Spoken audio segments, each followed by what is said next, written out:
കഴിഞ്ഞ ദിവസം കെസിയ എന്നും പറഞ്ഞ ഒരു സഹോദരി ഒരു സാക്ഷ്യം പറഞ്ഞിവിടെ നിങ്ങൾ കേട്ട് കാണും അല്ലേ? കെസിയയുടെ സാക്ഷ്യം. അവർക്ക് ലിംഫോമയാണ്. അവർ UK-യിലാണുള്ളത്. അപ്പോൾ ലിംഫോമ ആയത് എന്ന് വെച്ചാൽ അത് ക്യാൻസറാണ്. അപ്പോൾ അവരുടെ അമ്മയാണ് ഇവിടെ ഉടമ്പടി ചെയ്തത്. ഉടമ്പടി ചെയ്തിട്ട് വളരെ അവരുടെ അവസ്ഥ അറിയാമല്ലോ, ഒരു ആകപ്പാടൊരു മകളുള്ളത്. ഇങ്ങനെ അതായത് അവർ കൊണ്ടുവന്ന് എൻ്റെ അടുത്ത് തരണത്, അച്ഛാ എൻ്റെ മകൾക്ക് ക്യാൻസറാണ്, പക്ഷേ അവളിവിടെ ഇല്ല, അവൾ UK-യിലാണ്, അവളുടെ ഫോട്ടോയാണെന്ന് പറയും. ഫോട്ടോയാണെന്ന് പറഞ്ഞ് എനിക്ക് തരണത് ഒരു മൊബൈലാണ്. അപ്പം മൊബൈൽ ഞാൻ പരിശുദ്ധ അമ്മയുടെ രൂപത്തിൽ വെച്ചിട്ട് ആ വെക്കണ സമയത്ത് തന്നെ അമ്മ ആ ഒരു മെസ്സേജ് പറയും, ഇവൾക്ക് കുഴപ്പമൊന്നുമില്ല, ഇവളുടെ അമ്മയ്ക്കാണ് അസുഖമെന്ന് പറയും. ഉടനെ ഞാൻ വന്നിട്ട് ഉടനെ കെസിയയുടെ അമ്മയോട് പറയും, ചേച്ചി അവർ എങ്ങനെയാലും 10-60 വയസ്സ് ഇങ്ങനെ കൂടുതലുള്ളതാണ്. ഞാൻ പറഞ്ഞു, ചേച്ചി കെസിയയ്ക്ക് പ്രശ്നങ്ങളൊന്നുമില്ലെന്ന് അമ്മ പറഞ്ഞിട്ടുണ്ട്, പിന്നെ അവിടെ നിങ്ങൾ ശ്രദ്ധിക്കണമെന്ന് പറഞ്ഞ് നിങ്ങൾക്ക് അസുഖമുണ്ടെന്ന് പറഞ്ഞു. അസുഖമുണ്ടെന്ന് ഞാൻ നേരിട്ട് പറഞ്ഞു, നിങ്ങൾ ശ്രദ്ധിക്കാൻ പറഞ്ഞിട്ടുണ്ടെന്ന് പറഞ്ഞു. അങ്ങ് അസുഖമുണ്ടെന്ന് പറഞ്ഞാൽ അവർ വേണേൽ പ്ലസ്സിൽ ഇവിടെ വീഴും, അത് പറഞ്ഞില്ല. പക്ഷേ ഒരു കുറച്ച് നാളിനുള്ളിൽ ലിംഫോമയിൽ ലോകത്തിലെ 2ാമത്തെ ഡോക്ടറാണ് അവളെ ചികിത്സിക്കണമെന്നാണ് അവൾ പറഞ്ഞത്. 7 പെറ്റ് സ്കാനുകൾ ഇങ്ങനെ 1 by 1 ആയിട്ട് ഇങ്ങനെ 4 ചെയ്തുകൊണ്ടിരിക്കുകയാണ്. അതിലെല്ലാം ഉണ്ടെന്ന് തന്നെയാണ് പറയണത്. പക്ഷേ ഇവൾ വിശ്വസിക്കണത് എന്താണ്? മാതാവ് പറഞ്ഞിട്ടുണ്ട് ഇല്ലെന്ന്. അതാണ് വിഷയം. ശാസ്ത്രം ഇങ്ങനെ ഓരോ കാര്യം പറയുമ്പോൾ ആ വ്യക്തി അവിടെ ലോജിക്കെന്ന് പറയണത് നമ്മുടെ യുക്തിയെ വിശ്വാസം കൊണ്ട് വെട്ടാൻ പറ്റും. പലർക്കും വരുന്ന വിഷയം പലരുടെ യുക്തിയെ കൊണ്ട് വിശ്വാസം വെട്ടുകയാണ് ചെയ്യണത്. ഇവിടുന്ന് നിങ്ങൾ രക്ഷപ്പെടണം. ഇതൊരു സർക്കിളാണ്. സ്പിരിച്വലിൻ്റെ ഒരു മേഖലയുടെ ഒരു സർക്കിള്, വിഷമസന്ധിയാണ്. പലപ്പോഴും വിശ്വാസത്തെക്കാൾ ഉപരി റീസൺ ഇങ്ങനെ കയറി നിൽക്കും. എന്നിട്ട് യുക്തി വിശ്വാസത്തെ വെട്ടിക്കൊണ്ടിരിക്കും. എന്നിട്ട് നിങ്ങളുടെ വിശ്വാസ ജീവിതം ഇങ്ങനെ മരിച്ചുകൊണ്ടിരിക്കുക. പക്ഷേ അതിന് പകരം തിരിച്ചു വരണം. ഈ വിശ്വാസം യുക്തിയേക്കാൾ ശക്തി പ്രാപിച്ചിട്ട് യുക്തിയെ വെട്ടിക്കൊണ്ടിരിക്കണം. എന്നിട്ട് വിശ്വാസം നിങ്ങളിൽ ശക്തി പ്രാപിച്ചുകൊണ്ടിരിക്കണം. എന്താ അങ്ങനെ പറയാൻ കാരണം വെച്ച് കഴിഞ്ഞാൽ, കഴിഞ്ഞ ദിവസങ്ങളിൽ ഒരു നേഴ്സിംഗ് പ്രൊഫസർ ഒരു സാക്ഷ്യം പറഞ്ഞിവിടെ. അവരുടെ സാക്ഷ്യം യൂട്യൂബിൽ കിടക്കുന്നുണ്ട്. അവരുടെ സാക്ഷ്യം, അവരുടെ കുഞ്ഞിനെ അബ്ഡോമനിൽ എന്തോ ഭയങ്കരമായ ആ രോഗത്തിൻ്റെ പേരെനിക്കറിയത്തില്ല, ഓട്ടോ ഇമ്മ്യൂൺ ഡിസീസാണ്. എന്നുവെച്ചാൽ നമ്മുടെ കോശങ്ങളെ തിന്നുകൊണ്ടിരിക്കണം. ദാറ്റ് മീൻസ് കൊളാപ്സ് ആകും കൊച്ച്. അപ്പോൾ ഇവൾക്ക് അവളുടെ കുട്ടിക്ക് ഈ കോശങ്ങളെ ഇങ്ങനെ കൊളാപ്സ് ആയിക്കൊണ്ടിരിക്കുന്ന കാരണം കുടലെല്ലാം അജീർണം ബാധിച്ച്, പിന്നെ കുഞ്ഞ് വെയിറ്റ് ലൂസ് ചെയ്ത് മരുന്ന് പിടിക്കണില്ല, ഭക്ഷണം പിടിക്കണില്ല, കുഞ്ഞ് മരിച്ചുകൊണ്ടിരിക്കുന്ന അവസ്ഥ. അപ്പോൾ ഇവൾ എന്ത് ചെയ്യുകയാണെന്ന് വെച്ചാൽ, അവൾക്ക് നഴ്സിംഗ് പ്രൊഫസറായത് കാരണം അവൾ പറയണത്, അമ്മ അവളോട് പറയുന്നുണ്ട് ഉടമ്പടി എടുത്ത് പ്രാർത്ഥിക്കുമ്പോളെ ലൈറ്റ് ആൻഡ് പേർ റിക്വസ്റ്റഡ് എന്നൊക്കെ പറയുമ്പോഴേ അവൾ ചിന്തിക്കണമെന്ന് വെച്ചാൽ അവൾ പറഞ്ഞു ആ ലോജിക്ക് എനിക്ക് മനസ്സിലാകണില്ല. അവർ പറഞ്ഞ നഴ്സിംഗ് പ്രൊഫസർ പറയണത് ആ ലോജിക്ക് എനിക്ക് പിടികിട്ടില്ല, എൻ്റെ കുഞ്ഞ് മരിച്ചുകൊണ്ടിരിക്കുന്നത് ദാറ്റ്സ് ഓക്കെ. പക്ഷേ ഈ ലൈറ്റ് ആൻഡ് ഞാനൊരു വേറെ ഭൂഖണ്ഡത്തിരുന്നുകൊണ്ട് ഇവിടെ ആലപ്പുഴ ഒരു മാതാവുണ്ട്, അവിടെ കൊണ്ടുവന്ന് ലൈറ്റ് ആൻഡ് പേർ റിക്വസ്റ്റ്മെൻറ്റ് കമ്പ്യൂട്ടറിൽ ഞാനൊരു ആപ്ലിക്കേഷൻ നടത്തിയാൽ എങ്ങനെയാണ് എൻ്റെ കുഞ്ഞ് സുഖപ്പെടുന്നത്? ഇങ്ങനെ അതാണ് അവൾ പറയണത്. അവിടെ ഇവിടെ സാക്ഷ്യം, കുഞ്ഞിനെ കൊണ്ട് സാക്ഷ്യം പറയുമ്പോൾ അവൾ ആദ്യം പറഞ്ഞത്, നഴ്സിംഗ് പ്രൊഫസർ സാക്ഷ്യം പറഞ്ഞത് ആ ലോജിക്ക് എനിക്ക് പിടികിട്ടണില്ല എന്നാണ്. ഞാൻ എന്ത് ചെയ്തു, എനിക്ക് പിടികിട്ടുന്ന ചില ലോജിക്കുകളുണ്ട്, ശാസ്ത്രം പറഞ്ഞു തന്നിട്ടുള്ള ലോജിക്കുകളുണ്ട്. അത് ഞാൻ ഗൂഗിൾ സെർച്ച് ചെയ്തിട്ട് ഞാൻ 1 by 1 ആയിട്ട് ഇങ്ങനെ ഒരു ഓട്ടോ ഇമ്മ്യൂൺ ഡിസീസ് ഇൻഡൈജഷനിൽ ഉണ്ടായിക്കഴിഞ്ഞാൽ ഞാൻ എന്താണ് ചെയ്യേണ്ടത്, ഡോക്ടേഴ്സ് എന്താ പ്രിസ്ക്രൈബ് ചെയ്യണത്, ഓരോ വെബ്സൈറ്റും ഞാൻ അന്വേഷിച്ചു എന്താ പ്രിസ്ക്രൈബ് ചെയ്യപ്പെടുന്നത്. അതിന് പറ്റുന്ന രീതിയിൽ ഞാൻ എൻ്റെ കുഞ്ഞിന് ആഹാരം ക്രമീകരിച്ചു, മരുന്നിനെ ക്രമീകരിച്ചു. പക്ഷേ നോ യൂസ്. 3 മാസം അങ്ങനെ ഞാൻ ഈ ഗൂഗിൾ സെർച്ച് ചെയ്ത് ഞാൻ ചികിത്സിക്കുന്ന ഡോക്ടേഴ്സിൻ്റെ ഇൻസ്ട്രക്ഷൻ കിട്ടി പോയിട്ടും എൻ്റെ കുഞ്ഞിങ്ങനെ ഡൗണായി വന്നേക്കാൾ വരെ മാർഗമൊന്നുമില്ല. അങ്ങനെ മാർഗ സമയത്താണ് ഞാൻ അമ്മയെ കൊണ്ട് ഉടമ്പടി ചെയ്യിക്കണത്. ഉടമ്പടി ചെയ്ത് ഞാൻ തന്നെ ഒരു നേർച്ച നേർന്നു, ഞാൻ നാട്ടിൽ വരുമ്പോൾ ഇവിടെ വന്ന് അമ്മയുടെ അടുത്ത് വന്ന് ഉടമ്പടി ചെയ്തോളാമെന്ന് നമ്മൾ ഓഫർ ചെയ്യുമ്പോൾ വരുന്ന ഒരു വിഷയം, അത് ചെയ്ത പോലെയാവും. കാര്യം നമ്മളൊരു വ്യക്തിയോടല്ല പറയണത്, ദൈവത്തോടാണ് പറയണത്. ഞാൻ ഉടമ്പടി ചെയ്തോളാമെന്ന് പറയലേ, അപ്പോഴത് ചെയ്ത പോലെയാവും. എന്താ കാര്യം വെച്ച് കഴിഞ്ഞാൽ ദൈവത്തിന് അറിയാം നിങ്ങളത് ചെയ്യുമെന്ന്. അതാണ് വിഷയം. നിങ്ങളത് ചെയ്യുമെന്ന് ദൈവത്തിന് അറിയാം. ഇപ്പം ചില ആൾക്കാർ ചെയ്യുമെന്ന് പറഞ്ഞാലും ചെയ്യത്തില്ലല്ല, അതും ദൈവത്തിന് അറിയാം. അതുകൊണ്ട് നമ്മൾ ദൈവത്തോടൊരു കാര്യം പറയുമ്പോൾ ചില കാര്യങ്ങൾക്ക് ലൈറ്റ്നിങ് ഇഫക്റ്റ് ഉണ്ടാകാൻ കാരണം നിങ്ങളത് ചെയ്യുമെന്ന് ദൈവത്തിന് അറിയാവുന്നതുകൊണ്ടാണ്. ഇപ്പോൾ ഇവളെ നേഴ്സിംഗ് പ്രൊഫസർ ഉടമ്പടി ചെയ്യുമെന്ന് ദൈവത്തിന് അറിയാം. അപ്പോൾ അതുകൊണ്ട് തന്നെ കുഞ്ഞ് ആ സമയത്ത് തന്നെ ഹീലിംഗ് പ്രോസസ്സ് തുടങ്ങി. ഹീലിംഗ് പ്രോസസ്സ് തുടങ്ങിയിട്ട് കുഞ്ഞിന് സംഭവിക്കുന്നത് അവരുടനെ ഈ അടയാളം കിട്ടിയ ഉടനെ അവർ നാട്ടിൽ വന്ന് ഉടമ്പടി ചെയ്തിട്ട് ഈ ഉടമ്പടി തൈലം കൊണ്ടുവന്ന് കുഞ്ഞിന് വയറ്റിൽ പുരട്ടി കൊടുക്കും. വയറ്റിൽ പുരട്ടി കൊടുത്താൽ പിന്നെ സഡൻ ഹീലിംഗാണ് ഉണ്ടാകുന്നത്. അത് കുഞ്ഞിപ്പോൾ പൂർണ്ണമായും സൗഖ്യപ്പെട്ടിരിക്കണം. ഈ കുഞ്ഞ് മരിച്ചു പോകേണ്ട കുഞ്ഞാണ് ശരിക്കും. പക്ഷേ അവൾ ഉപയോഗിക്കുന്ന വാക്ക് ഞാൻ ലോജിക്കായിട്ടാണ് വിഷയം കണ്ടതെന്നാണ് എല്ലാ വിഷയങ്ങളും. കാര്യം ഞാൻ അങ്ങനെ പഠിച്ചു വെച്ചേക്കേണ്ടത് സയൻസിൻ്റെ ഒരു മെത്തേഡ് അനുസരിച്ച്. ഞാൻ സയൻസിനെ കുറ്റം പറയുകയല്ല. എന്താ പ്രശ്നം, ഞാൻ പറയുന്നത് നിങ്ങൾ പലപ്പോഴും നമ്മളിങ്ങനെ ട്രെയിൻഡായത് കാരണം ലോജിക്കലായിട്ട് ട്രെയിൻഡ് കാരണം ചില കുറച്ച് കൂടുതൽ വിദ്യാഭ്യാസം ചെന്നു പോയവർക്ക് ചില സമയത്ത് വിശ്വാസം ഇമ്പോസ് ചെയ്യാൻ ഇത്തിരി സമയമെടുക്കും. അതാണ് ഞാൻ ഉദ്ദേശിച്ചത്. That is my point. അത് പറ്റത്തില്ല. നിങ്ങളൊന്ന് പ്രാർത്ഥിക്കണം. കർത്താവ് അച്ഛനോട് ചേർന്ന് പ്രാർത്ഥിക്കും. കർത്താവായ ദൈവമേ, എൻ്റെ യുക്തിയുടെ ഒപ്പം തന്നെ അതിലംഘിക്കുന്ന വിശ്വാസത്താൽ എന്നെ പരിശുദ്ധ അമ്മയെ പോലെ അഭിഷേകം ചെയ്യണമേ. എൻ്റെ യുക്തിയേക്കാൾ എന്നിൽ വിശ്വാസം ദൈവമേ അങ്ങ് വളർത്തിയെടുത്തുകൊണ്ട് വിശ്വാസ പ്രയോഗത്തിലെ എനിക്ക് ബോധ്യങ്ങൾ നൽകണമേ. വിശ്വാസ പ്രയോഗത്തിലെ എനിക്ക് ബോധ്യങ്ങൾ നൽകണമേ. ശ്രദ്ധിക്കട്ടെ,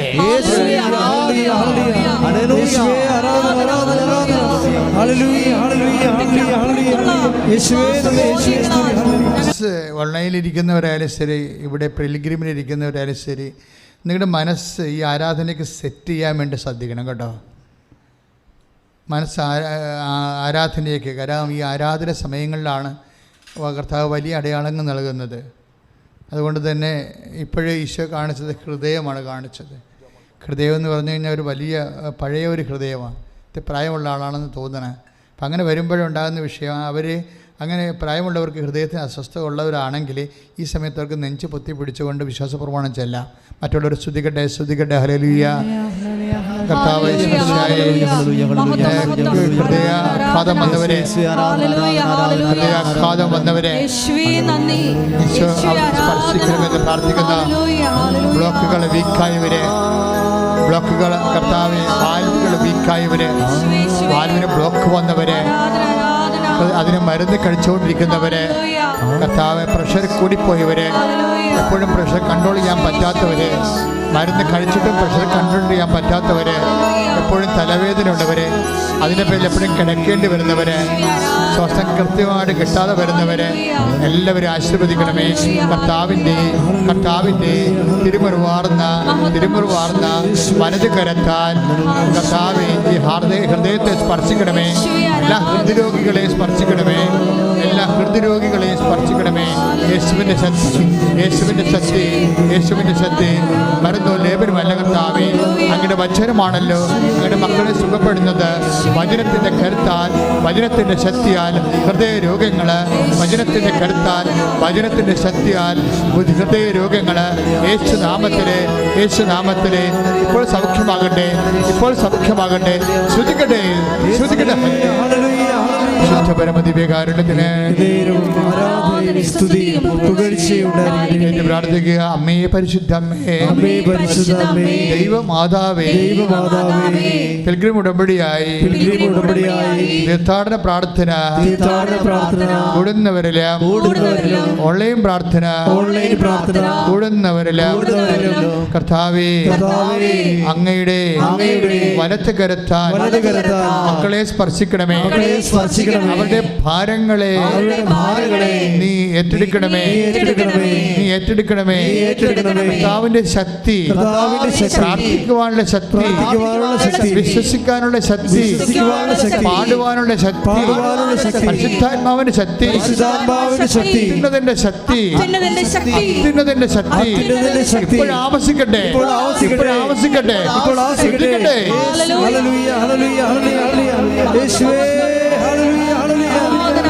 നമ്മൾ കെസിയയുടെ സാക്ഷ്യം കേട്ടുകൊണ്ടിരിക്കുകയാണ്. ഇപ്പം കെസിയയുടെ ഹസ്ബൻഡ് കെസിയയോട് പറഞ്ഞു, നീ ഒരു പണി ചെയ്യ്, ലൈറ്റ് എ ക്യാൻഡിൽ പേർ റിക്വസ്റ്റ് ഇടാൻ പറഞ്ഞു. എന്തിനാണ്? ലാസ്റ്റ് ടെസ്റ്റ് വരുമ്പോൾ മാതാവ് കൃപാസനത്തിൽ നിൻ്റെ അമ്മയോട് പറഞ്ഞതുപോലെ, നമ്മുടെ അമ്മച്ചിയോട് പറഞ്ഞതുപോലെ നിനക്കൊരു കുഴപ്പമുണ്ടാകത്തില്ല. അങ്ങനെയാണെങ്കിൽ 10 ദിവസത്തിനുള്ളിൽ ഇംഗ്ലണ്ടിൽ നിന്ന് കൃപാസനത്തിൽ വന്ന് സാക്ഷ്യം പറയാൻ നമുക്കിന്ന് തന്നെ വിമാന ടിക്കറ്റ് ഇടുക എന്ന് പറഞ്ഞു. അവരെ വിശ്വസിക്കുന്ന, അതായത് ഹൈപ്പോത്തസിസ് ആയിട്ട് നിൽക്കുന്ന വിഷയത്തിൽ നിന്ന് പെട്ടെന്ന് വിശ്വാസ റീസണബിളിലേക്ക് വരാൻ കണ്ടില്ലേ? ഈ ഒരു ചേഞ്ചിങ് ഉണ്ടാകണം. ഒക്കണേ കൊള്ളാന്നൊക്കെ പറഞ്ഞുകൊണ്ട് നമ്മളിങ്ങനെ ഇങ്ങനെ ഹൈപ്പോത്തസിസായിട്ട് നിൽക്കത്തില്ലേ? ഇതാണ് ഒരു വിശ്വാസത്തിൻ്റെ അപകട മേഖല. ഇവിടുന്ന് പെട്ടെന്ന് കെസിയയുടെ ഹസ്ബൻഡിനെ പോലെ നിങ്ങൾ ചേഞ്ച് ചെയ്യണം. എന്താ ചേഞ്ച് ചെയ്യണത്? ഇന്ന് നീ ലൈറ്റക്കാൻ്റെ പെരക്കസിട്ട് ടെസ്റ്റിന് പോയിക്കോ. അമ്മ അവിടെ വെച്ച് നമ്മുടെ അമ്മച്ചിയോട് പറഞ്ഞതുപോലെ നീ ഇന്ന് സുഖപ്പെടും. അങ്ങനെ 10 ദിവസത്തിനുള്ളിൽ നീ കൃപാസനത്തിൽ പോയി സാക്ഷ്യം പറയാം. അതാണ് സംഭവിച്ചത്. അവരപ്പോൾ തന്നെ ലൈറ്റക്കാൻ്റെ പെരക്കസിഡ്. എന്താ റിക്വസ്റ്റ് ഇടാൻ കാര്യം? ലൈറ്റക്കാൻ്റെ പെരക്കസിൻ്റെ ഗുണമെന്ന് പറയുന്നത്, നമ്മളൊരു 1.5 ലക്ഷം പേരെയാണ് ഒരു ജവമാല റാലിക്ക് പങ്കെടുക്കുന്നത്. കൃപാസനത്തിൻ്റെ ഒരു ജവമാല റാലിക്ക് ഒരു വർഷം പങ്കെടുക്കുന്നത് 1.5 ലക്ഷം പേരെ. ഇപ്പോൾ ഇനി ഒക്ടോബർ മാസമാകുമ്പോൾ തുടങ്ങും. ഒക്ടോബർ മാസം ഡേറ്റ് ഈ മാസം ഞാൻ ഒരു 3 ദിവസമായിട്ട് ജവമാല റാലിയെക്കുറിച്ച് അമ്മയോട് ചോദിച്ചുകൊണ്ടിരിക്കുകയാണ്. അപ്പോൾ ഡേറ്റ് കിട്ടിയാൽ ഉടനെ നമ്മളതിൽ അനൗൺസ് ചെയ്യും. അപ്പോൾ അന്ന് മുതൽ നിങ്ങൾക്ക് പ്രാർത്ഥിക്കാൻ, പ്രാർത്ഥന ഇവിടുന്ന് പറഞ്ഞു തരും. അതിന് നിങ്ങൾക്ക് ഒരുങ്ങാൻ വേണ്ടി പറ്റും. അപ്പോൾ അങ്ങനെ 1.5 ലക്ഷം പേര് 22 കിലോമീറ്റർ ജവമാല റാലി നടത്തി കഴിയുമ്പോൾ എങ്ങനെയായാലും നമുക്ക് 1-2 കോടി ജവമാല വരും. ഈ ജവമാലയാണ് നമ്മുടെ ആസ്തി എന്ന് പറയുന്നത്. ഇങ്ങനെ 87 മുതലുണ്ട്. ഇപ്പം ആൾ കൂടുതലാണെന്നേ ഉള്ളൂ. അന്നൊന്നും ആൾ ഇത്രയില്ല. അന്ന് 800 ആളൊക്കെ ഉണ്ടായിരുന്നത്. 2002 ജവമാല മാതാവിനെ ഇവിടെ പ്രതിഷ്ഠിച്ച ദിവസമാണ് ജവമാല റാലി തുടങ്ങിയത്. 2002 ഒരു ജവമാല റാലി കൊച്ചിയിൽ നിന്ന് നടത്തി ഇവിടം വരെ വന്നാണ് മാതാവിനെ ഇവിടെ വെളുപ്പിന് 2 മണിക്ക് പ്രതിഷ്ഠിക്കണം, നമ്മുടെ കവാടത്തിങ്കലെ. അന്ന് മുതൽ എല്ലാ ഒക്ടോബർ 25-ാം തീയതി ആകുമ്പോഴും ജവമാല റാലി നടത്തും. അന്ന് പോലെ നടത്തിയതുകൊണ്ട് ആ ജവമാലകളെല്ലാം പിന്നെ 10 കൊല്ലം കടലിൽ കൺവെൻഷൻ നടത്തി. 90 തൊട്ട് 2000 വരെ കടലിലെ വള്ളക്കാരെല്ലാം വിളിച്ച്, ബോട്ടുകാരെ വിളിച്ച് കടലിൽ കൺവെൻഷൻ. അപ്പോൾ അങ്ങനെ 10 കൊല്ലം നടത്തി. അതിനുവേണ്ടി 102 മധ്യസ്ഥ പ്രാർത്ഥന ഗ്രൂപ്പ് ഉണ്ടായിരുന്നു. ഇതിനു വേണ്ടി മാത്രം മധ്യസ്ഥ പ്രാർത്ഥന നടത്താനുള്ള 10 കൊല്ലത്തോളം അവർ മധ്യസ്ഥ പ്രാർത്ഥന നടത്തി. അത് നമ്മുടെ ആസ്തിയാണ്. അതുകൊണ്ടാണ് ആൾക്കാർ മണ്ണിൽ ചവിട്ടുമ്പോൾ തന്നെ അമ്മ തീരുമാനം ഉണ്ടാക്കിയെന്ന് പറഞ്ഞതിൻ്റെ കാരണം എന്ന് വെച്ച് കഴിഞ്ഞാൽ ഇതിൻ്റെ മധ്യസ്ഥ പ്രാർത്ഥനയുടെ ആസ്തിയാണ്. ഇങ്ങനെ ഉണ്ടായ മധ്യസ്ഥ പ്രാർത്ഥന 2003 ജപമാല വർഷം വന്നപ്പോൾ ഞങ്ങളിവിടെ ഒരു കൂടാരം ഉണ്ടാക്കി, ജപമാല കൂടാരം ഉണ്ടാക്കിയിട്ട് ആ വർഷമാണ് ശാലോവും ജപമാലക്കൊരു ധ്യാന കേന്ദ്രം എന്ന് പറഞ്ഞ് കൃപാസനത്തെ ബ്രാൻഡ് ചെയ്തത്. ഫ്രണ്ട് പേജിൽ തന്നെ ഒരു ആർട്ടിക്കിൾ ഇട്ട് സൺഡേ ശാലോമിൽ കൃപാസനം ജപമാലക്കൊരു ധ്യാന കേന്ദ്രം. സത്യമായ കാര്യമാണത്. കാര്യം വെച്ച് കഴിഞ്ഞാൽ ഞാൻ ഈ മാർപ്പാപ്പ 4ാമത്തെ ദിവരഹസ്യം, പ്രകാശ ദിവരഹസ്യം ഉണ്ടാക്കുന്നതിന് മുമ്പ് ആലുവ സെമിനാരി ഞാൻ 2001 പോയിട്ട് അവിടുത്തെ ലൈബ്രറിയിൽ നിന്ന് മാതാവിൻ്റെ പടങ്ങളെല്ലാം എടുത്ത്, മാതാവിൻ്റെ ദിവരഹസ്യങ്ങളുടെ പടങ്ങളെല്ലാം പുസ്തകത്തിൽ നിന്ന് ഒരു ആലപ്പുഴയിൽ നിന്നൊരു ഫോട്ടോഗ്രാഫറിനെയും കൊണ്ട് ആലുവ സെമിനാരി ചെന്നിട്ട് അവിടുന്ന് ലൈബ്രറിയിൽ നിന്ന് മാതാവിൻ്റെ പടങ്ങളെല്ലാം എടുത്തു. എന്തെന്ന് വെച്ച് കഴിഞ്ഞാൽ ആ ഫോട്ടോഗ്രാഫർ സ്ലൈഡ് ഫോട്ടോഗ്രാഫറാണ്. പണ്ടത്തെ സൈഡുണ്ടല്ലോ, ഇപ്പോൾ സൈഡൊന്നും ഇല്ല. അതിനൊരു പ്രൊജക്ടർ സംഘടിപ്പിച്ചിട്ടാണ് ഈ കേരളത്തിലെല്ലാം ജപമാല ധ്യാനം നടത്തിക്കൊണ്ടിരുന്നത്. ഓരോ ജപമാല ധ്യാനത്തിൻ്റെ രഹസ്യങ്ങൾ അനൗൺസ് ചെയ്യുമ്പോൾ അതിനെക്കുറിച്ച് ധ്യാനിപ്പിക്കുന്നതിന് മുമ്പ് പ്രൊജക്ടറിൽ സ്ക്രീനിൽ പ്ലേ ചെയ്യും 2001. അപ്പോൾ ഇങ്ങനെ മാതാവിൻ്റെ കൂടെ നടക്കിയിരുന്നത്.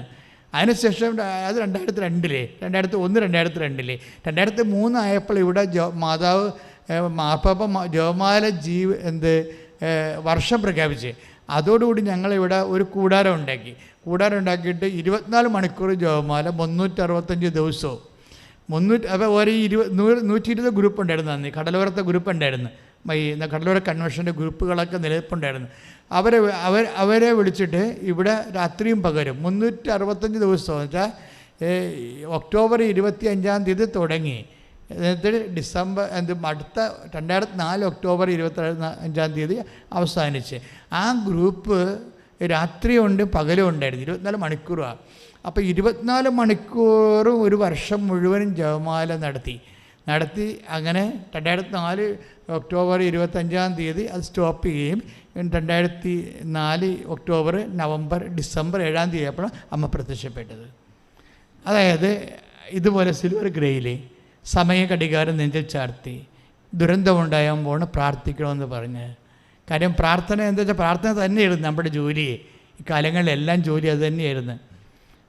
അമ്മ ദുരന്തമുണ്ടാകാൻ പോണ പ്രാർത്ഥിക്കണമെന്ന് പറഞ്ഞപ്പോഴും ഞങ്ങൾ ആൾക്കാരെ വിളിച്ചിട്ട്, ഈ ഗ്രൂപ്പുകാരെ വിളിച്ചിട്ട് പറഞ്ഞ് അമ്മ ഇങ്ങനെ പ്രത്യക്ഷപ്പെട്ടു. അപ്പോൾ അന്ന് 2000 ആൾക്കാരുണ്ടായിരുന്നു ഇവിടെ. ഞാൻ മാത്രമേ അമ്മയെ കണ്ടുള്ളൂ സിൽവർ ഗ്രേയിൽ. എൻ്റെ ഒരു ടൈപ്പാണ്, ഒരു മാതൃകയാണ് ആ മുറിയിരിക്കുന്നത്. നടുക്ക് ഒരു സമയഘടികാരം ചാർത്തിയ മുറി, 10-8 സൂചി. അപ്പോൾ ഞാൻ ആൾക്കാരോട് പറഞ്ഞു, അമ്മ നിൽക്കുന്നു, നെഞ്ചിലൊരു സമയഘടികാരം കാണിക്കണം, 10-8 സൂചി കാണിക്കണമെന്ന്. എന്താ ദുരന്തമുണ്ടാകാൻ പോകണം, പ്രാർത്ഥിക്കണമെന്ന് പറയണം. അമ്മ പറഞ്ഞില്ല സത്യം, പരിശുദ്ധാത്മാവ് എൻ്റെ മനസ്സിൽ തോന്നിച്ചതാണ് അത്. പക്ഷേ ഞങ്ങളത് സീരിയസ് ആയിട്ട് എടുത്ത് അന്ന് തന്നെ കമ്മിറ്റി കൂടി തീരുമാനിച്ചിട്ട് ഡിസംബർ 23 ഈ തിരികളെല്ലാം മേടി 120 തിരി വാങ്ങിച്ചു. പച്ചത്തിരി എന്നല്ല മേടി, പച്ചത്തിരി പറഞ്ഞില്ലായിരുന്നു. കിട്ടിയത് തിരി പച്ചയായി പോയതാ, മാർക്കറ്റിൽ നിന്ന് കിട്ടിയ തിരി പച്ചയായി പോയതാ. ആ പച്ചത്തിരിയാണ് കിട്ടിയത് നമുക്ക്. അതിവിടെ കൊണ്ടുവന്ന് വെഞ്ചരിച്ച് ആൾക്കാർക്ക് കൊടുത്ത്. അന്ന് എന്നിട്ട് പറഞ്ഞു, ഇത് ദുരന്തമുണ്ടാകാൻ പോകുന്നത് നമുക്കറിയില്ല, നിങ്ങൾ പ്രാർത്ഥിക്കണം നമ്മൾ പറഞ്ഞിട്ടുണ്ട്, അതുകൊണ്ട് വെച്ച് പ്രാർത്ഥിക്കാൻ പറഞ്ഞു. അപ്പം കടലോരത്തെ ഗ്രൂപ്പ് കടലോരത്ത് തന്നെയാണ് പ്രാർത്ഥിച്ചത്. അങ്ങനെ ഡിസംബർ 24 പ്രാർത്ഥിച്ചു, 25 പ്രാർത്ഥിച്ചു, 26 പ്രാർത്ഥിച്ചപ്പോഴാണ് മുമ്പാണ് സുനാമി വരണത്. 26 സുനാമി വന്നു. അപ്പോൾ ഇതിങ്ങനെ. പക്ഷേ ഞാൻ ആ സുനാമി ക്യാമ്പിലെല്ലാം പോയി വർക്ക് ചെയ്യുന്നു. ഞാനും സ്വന്തമായിട്ടൊരു ഇരിക്കണ അന്ന് ഫൊറോണ വികാരിയാണ്. ഫൊറോണ പള്ളിയിലൊരു ഗ്രൂപ്പ് ഉണ്ടാക്കി, ഒരു ക്യാമ്പ് ഉണ്ടാക്കി ആൾക്കാരെ അഭയാർത്ഥികളെ സ്വീകരിക്കാൻ.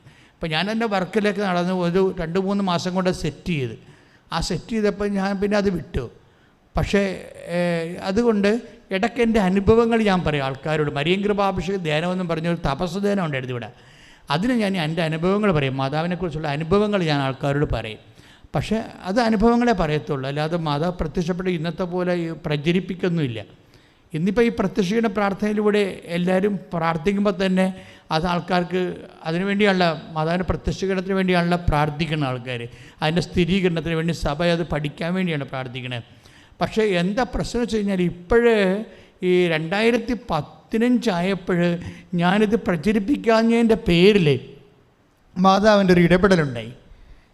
ഇതിൻ്റെ ഇടയ്ക്ക് വേറൊരു മിഷൻ, കോസ്റ്റൽ മിഷൻ, ഒരു കാർട്ട്, നമ്മളുടെ ഒരു വേറൊരു മിഷൻ ഉണ്ടായിരുന്നു. സഭയുടെ സാംസ്കാരിക കലാപേതരങ്ങളെ പുനരുജ്ജീവിപ്പിക്കാൻ വേണ്ടി 8 കലകൾ 9 കലകൾ സഭയ്ക്കുണ്ട്. അതെല്ലാം മൺമറഞ്ഞു പോയതാണ്. ആ ചവിട്ട് നാടകം, പുത്തമ്പാന, അമ്മാനം, ദേവാസ്ത വിളിപ്പിച്ചപ്പാട്ട്, പരിചയമുട്ടുകളി, അങ്ങനെ കുറേ അണ്ണായി പാട്ടുകൾ, അങ്ങനെ കുറേ കലകൾ. ഇതിനെല്ലാം പുനരുജ്ജീവിപ്പിക്കാൻ വേണ്ടി ഒരു മിഷൻ അമ്മ തന്ന കാരണം ഞാൻ അതിൻ്റെ മിഷൻ്റെ പുറകെ ഉണ്ടാക്കി. അതിനൊരു എൻസൈക്ലോപ്പീഡിയ ഉണ്ടാക്കി. ആ എൻസൈക്ലോപ്പീഡിയ കേന്ദ്ര ഗവൺമെൻറ് സീനിയർ ഫെലോഷിപ്പ് എനിക്ക് തന്നു, കേരള സാഹിത്യ അക്കാദമി അവാർഡ് തന്നു. വലിയ ബുക്കായിരുന്നു. അതിനാണ് ഇൻ്റർനാഷണൽ തമിഴ് യൂണിവേഴ്സിറ്റി എനിക്ക് ഡോക്ടറേറ്റ് തന്നത്. അതിൻ്റെ കൂടെ നടന്ന വർക്കാണ്. ഈ ഡോക്ടറേറ്റ് വാങ്ങിയ മധുരയിൽ ചെന്നപ്പോഴാണ് ഞാൻ പെട്ടെന്ന് ഞെട്ടിപ്പോയത്. കാര്യം വെച്ചാൽ ഇവിടം വരെ ഇങ്ങനെ എയർ ലിഫ്റ്റ് ചെയ്യണ പോലെ നമ്മൾ പോണത്. മാതാവുമായിട്ട് നിന്ന് കഴിഞ്ഞാൽ നമ്മൾ എങ്ങനെ ലിഫ്റ്റ് ചെയ്യുമെന്ന് നമുക്കറിയത്തില്ല. ഇന്ന് ഉടമ്പടിയിലൂടെ അനേക ആൾക്കാർ സംഭവിക്കണ ഇതാണ്, എയർ ലിഫ്റ്റാണ് സംഭവിക്കണത്. പൊക്കിക്കൊണ്ട് പോകും, നമ്മൾ വിചാരിക്കാത്ത സ്ഥലത്തേക്ക് പൊക്കിക്കൊണ്ട്. അത് ദൈവമായിട്ട് നടക്കുമ്പോൾ ഉണ്ടാകുന്നൊരു വിഷയമാണ്. ഈ ചിലർ പറയണില്ലേ, എംബസി ബ്ലോക്കായി കളഞ്ഞാ. പക്ഷേ ഞാൻ സെക്കൻഡുകൾക്കുള്ളിൽ അമ്മ അവിടെ ഒന്ന് തുറന്ന്. എങ്ങനെയാണ് വിഷയം? കമ്പ്യൂട്ടർ ബ്ലോക്കായാലും എവിടെയെല്ലാം ആളെത്തും, ഓൺ ദി സ്പോട്ടിലെത്തും. ഉടമ്പടി ഇത്രയും പവറായിട്ട് ലോഞ്ച് ചെയ്യണം കാര്യം ഇതിൻ്റെ അകത്തെല്ലാം വന്നിരിക്കുന്നതിൻ്റെ പിന്നിലുള്ള ഒരു പ്രാർത്ഥനാ ജീവിതമുണ്ട്. എന്നുവെച്ചാൽ കലർപ്പില്ലാത്ത നമ്മൾക്ക് നഷ്ടങ്ങൾ മാത്രമുള്ള, ഭൗതിക നഷ്ടങ്ങൾ മാത്രമുള്ള ഒരു പ്രാർത്ഥനാ ജീവിതം. പ്രാർത്ഥനാ ജീവിതം എപ്പോഴും നമുക്ക് ഭൗതിക നേട്ടങ്ങളല്ല മനുഷ്യനുണ്ടാക്കേണ്ടത്. കൃപാസനത്തിന് ഭൗതിക നഷ്ടങ്ങളാണ് ഉണ്ടായിരിക്കുന്നത്, എല്ലാ രീതിയിലും ഉണ്ടാകണം. നമ്മളുടെ പ്രാർത്ഥനാ ജീവിതം, ഞാനിത് പഠിച്ചത്, നമുക്ക് നഷ്ടങ്ങൾ വരുത്തുന്ന പ്രാർത്ഥനാ ജീവിതം നിങ്ങൾ ചുണ്ണാമ്പ് തൊട്ട് വെക്കണം. അത് നാളെ കാലങ്ങളിൽ നിങ്ങളെ എയർലിഫ്റ്റ് ചെയ്യും, പൊക്കിയെടുത്തുകൊണ്ട് പോകും. കാര്യം എന്താണ്? അത് ദൈവം പിടിക്കണ സംഭവമാണ്. നമുക്ക് നേട്ടങ്ങൾ ഉണ്ടാക്കുന്ന പ്രാർത്ഥനാ ജീവിതം അല്ലെങ്കിൽ നിങ്ങളുടെ കേട്ട പ്രാർത്ഥനയെക്കാളും വലുതാണ് കേൾക്കാത്ത പ്രാർത്ഥന. അതെപ്പോഴും ഓർത്തിരിക്കണം. അത് കേട്ട പ്രാർത്ഥന ആ വിഷയത്തെ കേട്ടില്ല എന്ന് വിചാരിച്ചുകൊണ്ട് നിങ്ങൾ ദൈവത്തോട് തർക്കത്തിന് പോകരുത്. ആ വിഷയത്തിലേക്ക് ഞാൻ തിരിച്ചു വരാം. കാര്യം തർക്കിക്കാതിരിക്കുന്നത് പോലും ഒരു മരിയൻ മിഷൻ്റെ ഭാഗമാണ്. പറഞ്ഞ മനസ്സിലായില്ലേ? ഇപ്പം നമ്മൾ വിശുദ്ധ ലൂക്കായുടെ സുവിശേഷം 2:19 2:51 എന്താ പറയണത്? അമ്മ തർക്കിച്ചില്ലെന്നാണ് പറയണത്. അമ്മ തർക്കിച്ചില്ല. ഒരു വിഷയം നിങ്ങൾക്ക് കിട്ടേണ്ടതാണ്, പക്ഷെ നിങ്ങൾക്ക് കിട്ടിയില്ല. തന്നെയല്ല, ഓപ്പോസിറ്റായിട്ട് ഈ പ്രാർത്ഥന ഉടമ്പടി ഒന്നും ഇല്ലാത്ത ആൾക്കാർക്ക് കിട്ടുകയും ചെയ്യുമ്പോൾ സ്വാഭാവികമായി നമ്മുടെ ഉള്ളിൽ തർക്കം, പുറത്ത് പറഞ്ഞില്ലെങ്കിലും നമ്മുടെ ഉള്ളിൽ തർക്കങ്ങളുണ്ടാകും. അത് യേശു ചോദിക്കും, നിങ്ങളുടെ ഉള്ളിൽ തർക്കങ്ങൾ ഉയരണത് എന്തുകൊണ്ട്? ഈ ചോദ്യം യേശു ചോദിച്ച ഒരു ചോദ്യമാണ്. നിങ്ങളുടെ ഉള്ളിൽ തർക്കങ്ങൾ, ഇപ്പം നിങ്ങൾ ഒരു IELTS നിങ്ങൾ ആപ്ലിക്കേഷൻ വെച്ചു, MOH ഹാദ് അതെന്തോ ആയിക്കോട്ടെ, അല്ലെങ്കിൽ RN അല്ലെങ്കിൽ PR അല്ലെങ്കിൽ എന്തോ B1 B2 എന്തെങ്കിലും എക്സാമിന് നിങ്ങൾ ഇവിടെ ഉടമ്പടി ചെയ്തു. പക്ഷേ ഇതൊന്നും ചെയ്യാത്ത ആൾ പെട്ടെന്ന് ലിഫ്റ്റായിപ്പോയി, കണ്ടുപോയി. അപ്പം നിങ്ങളുടെ ഉള്ളിൽ എന്ത് വരും? തർക്കങ്ങളുണ്ടാകും. തർക്കങ്ങളുണ്ടാകുമ്പോൾ കർത്താവ് ചോദിക്കുന്ന ഒരു ചോദ്യമാണ്, എന്താണ്? നിങ്ങളുടെ ഉള്ളിൽ തർക്കങ്ങൾ ഉയരണത് എന്തുകൊണ്ട്? കാര്യം തർക്കമെന്ന് പറയണത് എപ്പോഴും വരുന്നത് ഈ ഒരു വിശ്വാസത്തിന് എതിരായ ഒരു സംഭവമാണ്. വിശ്വാസത്തിന് എതിരായ ഒരു സംഭവമാണ്. കാര്യം എന്ന് വെച്ച് കഴിഞ്ഞാൽ തർക്കം വരാൻ കാര്യം കമ്പാരിസൺ വരുന്നത് കൊണ്ടാണ്. മനസ്സിലായില്ലേ? നിങ്ങളിപ്പോൾ തർക്കം വരുമ്പോൾ, ഇപ്പോൾ നിങ്ങൾ വിവാഹം കഴിക്കാൻ വേണ്ടി ഒരു ജീവിത പങ്കാളിക്ക് വേണ്ടി അമ്മയോട് ഉടമ്പടി ചെയ്തിരിക്കുകയാണ്. കഴിഞ്ഞ ദിവസങ്ങളിൽ ഒരു 13 വർഷം മക്കളില്ലാത്ത ഒരാൾ വന്ന് ഇവിടെ ഉടമ്പടി ചെയ്തായിരുന്നു. അയാളൊരു വർഷം മുമ്പ് ഉടമ്പടി ചെയ്തതാണ്, 13 വർഷയുടെ മക്കളില്ല. അപ്പോൾ ഉടമ്പടി ചെയ്ത് കഴിയുമ്പോൾ ആ 2 മക്കളെ ഒരുമിച്ച് കൊടുത്തു. അപ്പം അതിന് ആ 2 കുഞ്ഞുങ്ങളെയും പിടിച്ചുകൊണ്ട് ഈ മനുഷ്യനിവിടെ നിന്ന് പറഞ്ഞത് വാക്ക്, ഞാൻ 13 വർഷം മക്കളില്ലാതെ അലഞ്ഞ്, അപ്പോൾ എനിക്ക് മനസ്സിലായി ഇനി ഉടമ്പടി മാത്രമേ മാർഗമുള്ളൂ. അപ്പം ഞാനും വൈഫും കൂടി വന്ന് മാതാവിൻ്റെ അടുക്ക ഉടമ്പടി ഒപ്പുവെച്ചു. ഉടമ്പടി മാതാവിൻ്റെ അടുത്ത് ഒപ്പുവെച്ചെന്ന് അദ്ദേഹം പറഞ്ഞത്. പക്ഷേ ഉടമ്പടി ഒപ്പുവെക്കണ ഈശോയുമായിട്ടാണ്. പക്ഷെ അദ്ദേഹത്തിൻ്റെ അറിവിന് അദ്ദേഹം പറഞ്ഞു, ഞാൻ മാതാവുമായിട്ട് ഉടമ്പടി ഒപ്പുവെച്ചെന്നാണ് പറഞ്ഞത്. അപ്പോൾ അദ്ദേഹം അത് സീരിയസ് ആയിട്ട് ചെയ്തിരിക്കുന്നത്, അല്ല ഉടമ്പടി ചെയ്തെന്നല്ല പറയണത്. അദ്ദേഹം പറഞ്ഞു, ഞാൻ 13 വർഷം മക്കളില്ലാതെ അലഞ്ഞു, അപ്പോൾ ഞാൻ വന്നു മാതാവുമായിട്ട് ഞങ്ങൾ ഉടമ്പടി ഒപ്പുവെച്ചു. അത് കേൾക്കുമ്പോൾ തന്നെ നമുക്കൊരു കോരിത്തെരിപ്പ് വരും. കാര്യം എന്താണ്? അയാളത് സീരിയസ് ആയിട്ടാണ് ചെയ്തിരിക്കുന്നത്. ഒരു ദൈവം, അതായത് ഉടമ്പടി എന്ന് പറയുന്നത് കൊണ്ടാണ് ഇത് കരാറെന്ന് പറഞ്ഞാൽ പോരെ? അത് കരാറല്ലേ നമ്മൾ ചെയ്യണത്. പക്ഷേ മനുഷ്യനുമായിട്ടുള്ള കാര്യങ്ങൾക്കാണ് കരാറ്. ബൈബിളിൽ ഒരു കക്ഷി ദൈവവും ഒരു കക്ഷി മനുഷ്യനും ഒരു കക്ഷി ദൈവമാകുമ്പോൾ ബൈബിൾ വിളിക്കുന്ന പേരാണ് ഉടമ്പടി എന്ന്. അപ്പോൾ നമ്മൾ കൃപാസനത്തിൽ ചെയ്യണത് ഉടമ്പടിയാണ്. അയാൾ എന്താ പറയണത്? ഞാൻ അമ്മയുമായിട്ട് ഉടമ്പടി വെച്ചു. അപ്പോഴേ വിതിൻ നോ ടൈം 2 കുഞ്ഞുങ്ങൾ അമ്മ തന്നു. കാര്യം എന്താ? ദൈവം ഈ വാഗ്ദാനങ്ങൾ, ഉടമ്പടി നിലനിൽക്കണം എന്തിലാണ്? ഉടമ്പടി ഒരു പുതിയ പ്രാർത്ഥന അല്ല. ഉടമ്പടിയേ ഉള്ളല്ലോ ആദ്യകാലം മുതൽ എബ്രഹാത്തിനോട് ചെയ്ത സംഭവമാണിത്. ഉടമ്പടി എബ്രഹാത്തിനോട് ചെയ്ത്, മോസസിനോട് ചെയ്തു. എബ്രഹാത്തിനോട് ദൈവം ഉടമ്പടി ചെയ്യണ വാക്കാലാണ്, അല്ലേ? വാക്കാൽ പാട്ടം എന്ന് പറഞ്ഞ പോലെ വാക്കാൽ ഉടമ്പടി. അത് മോസസിൻ്റെ കാലം വരുമ്പോൾ എഴുതി കൊടുക്കും, റിട്ടൺ ഉടമ്പടിയാകും. അപ്പോൾ വാമൊഴിയായിട്ടുണ്ടായിരുന്നത് വരമൊഴിയായിട്ട് മാറും ഉടമ്പടി. യേശുവിൻ്റെ കാലം വരുമ്പോൾ അതൊരു ഡൂയിങ് ആയിട്ട് മാറും. ഉടമ്പടി തന്നെയാണ് യേശുവിൻ്റെ കാലം. യേശുവിന് ഉടമ്പടി തന്നെയാണ് ഈശോ ചെയ്യണത്, അല്ല വേറെ ഒന്നും ചെയ്തില്ല. എന്ത് ഈശോ പറഞ്ഞത്? ഒരു പുതിയ ഉടമ്പടി എന്ന് പറയും. പഴയ ഉടമ്പടി നിലനിർത്തിക്കൊണ്ടത് പൗലോസ് അപ്പോസ്തലൻ പറയും, ഞാൻ പഴയത് റദ്ദ് ചെയ്തിട്ടില്ലെന്ന് പറയും. എന്നിട്ട് പുതിയ ഒരു ഉടമ്പടി ചെയ്യും. അത് ഉടമ്പടി, അത് എഴുത്തല്ല, ചെയ്ത്താണ്. ഇങ്ങനെ ഉടമ്പടി വരണത്. ഉടമ്പടി ആദ്യം വാക്കാൽ വരും. എബ്രഹാത്തിനോട് വാക്കാലാണ് പറയണത്. മോസസിനോട് 10 പ്രമാണങ്ങൾ എഴുതി കൊടുത്തിട്ടുണ്ട്. പറയും, നീ ഭൂമിയിൽ ദീർഘകാലം ജീവിക്കണം, അതാണ് ഞാൻ ആഗ്രഹിക്കുന്നത്. അപ്പോൾ ദൈവത്തിൻ്റെ ആഗ്രഹം വ്യക്തമല്ലേ? നിങ്ങൾ IELTS പാസ്സായാലും പുരയിടം വിറ്റാലും വിവാഹം കഴിച്ചാലും കുഞ്ഞുങ്ങളുണ്ടായാലും ദൈവം ഉദ്ദേശിക്കുന്നത് എന്താണ്? നിനക്കിവിടെ ജീവിക്കാൻ വേണ്ടി ആണ് ഞാൻ നിന്നെ ഇവിടെ ജനിപ്പിച്ചിരിക്കുന്നത്. അത് നീ ദീർഘകാലം ജീവിക്കണം ആരോഗ്യത്തോടു കൂടി. അതിനു വേണ്ടി അതാണ് എൻ്റെ വാഗ്ദാനം. നീ ഭൂമി ദീർഘകാലം ജീവിക്കാൻ വേണ്ടി പുറപ്പാട് പുസ്തകം എന്താ പറയണത്? നീ മാതാപിതാക്കന്മാരെ ബഹുമാനിക്കണം. അത് നിബന്ധനയാണ്. അപ്പം നിയോഗം ഉണ്ടായിക്കഴിഞ്ഞാൽ നിബന്ധന ഉണ്ടാകും. ഉടമ്പടിയുടെ ഒരു ഭാഗമാണ് ഈ വിളിക്കുന്ന മുമ്പേ ഉത്തരം അരുളണത്, ഈ അനുഗ്രഹത്തിനെ പ്രൊട്ടക്റ്റ് ചെയ്യണത്. ദൈവം ഈ അനുഗ്രഹത്തിന് 2 കണക്ഷനുണ്ട്. നമ്മുടെ അനുഗ്രഹം കിട്ടണതിന് പ്രത്യേകിച്ച് ഒരു വിശ്വാസി പോലും ആകേണ്ട ഒരു കാര്യമില്ല. ഇവിടെ PSC ടെസ്റ്റ് റാങ്കൊക്കെ എഴുതുന്നവരും കുറേ വർക്കൊക്കെ ചെയ്യുന്ന ആൾക്കാരില്ലേ, എല്ലാവരും ഇങ്ങനെ വിശ്വസിച്ചിട്ടാണ് അവരെല്ലാം ഓരോ നിലയിലെത്തിയിരിക്കണത് ആണോ? അവിശ്വാസിയായാലും നമ്മൾക്ക് ഭൗതിക ആനുകൂല്യങ്ങൾ കിട്ടുന്നതിന് ഒരു പഞ്ഞുമില്ല. നിങ്ങളാ ഭൗതിക ആനുകൂല്യങ്ങൾ കിട്ടുന്നതിന് വേണ്ടി മാത്രം ദൈവത്തെ ആശ്രയിച്ചാൽ നിങ്ങൾക്ക് ഭൗതിക ആനുകൂല്യങ്ങൾ കിട്ടും, പക്ഷേ ദൈവത്തെ മിസ് ചെയ്യാൻ സാധ്യതയുണ്ട്. പറഞ്ഞാൽ മനസ്സിലായില്ലേ? ഇപ്പം ചില ആൾക്കാരൊക്കെ ഞായറാഴ്ച പള്ളി പോണില്ലല്ലോ. ഇപ്പോൾ ഞാനൊരു അച്ഛൻ പത്തനംതിട്ടയിൽ നിന്ന് ഇവിടെ വന്നിട്ടുണ്ടായിരുന്നു 24 പേരുമായിട്ട് ഉടമ്പടി ചെയ്യാൻ. അപ്പോൾ അച്ഛൻ പറഞ്ഞത്, അച്ഛാ ഞായറാഴ്ച പള്ളിയിലെ ആൾ കുറവാണ്. അപ്പോൾ എന്നോട് ഞാൻ ചോദിച്ചു, ഞങ്ങൾ രണ്ടുപേരും അവിടെ ഇരുന്ന് വർത്തമാനം പറയുന്നു. ഞാൻ ചോദിച്ചു അതിൻ്റെ കാരണം എന്താണെന്ന് വെച്ചാൽ തോന്നുന്നുണ്ടോ? അപ്പോൾ ഇപ്പോൾ ആൾക്കാർക്ക് മനസ്സിലായി പ്രാർത്ഥിച്ചില്ലേലും പള്ളിപ്പോയില്ലേലും കാര്യങ്ങളൊക്കെ നടക്കുമെന്ന്. 2 കൊല്ലം കോവിഡായിട്ട് വീട്ടിലിരുന്നില്ലേ? അച്ഛൻ്റെ നിരീക്ഷണം അതാ. ഇപ്പോൾ ആൾക്കാർക്ക് മനസ്സിലായി. എന്താ മനസ്സിലായി? പള്ളി പോയില്ലെങ്കിലും കാര്യങ്ങളൊക്കെ നടക്കും, പരീക്ഷ എഴുതാൻ പറ്റും, ജയിക്കും, ജോലി കിട്ടും.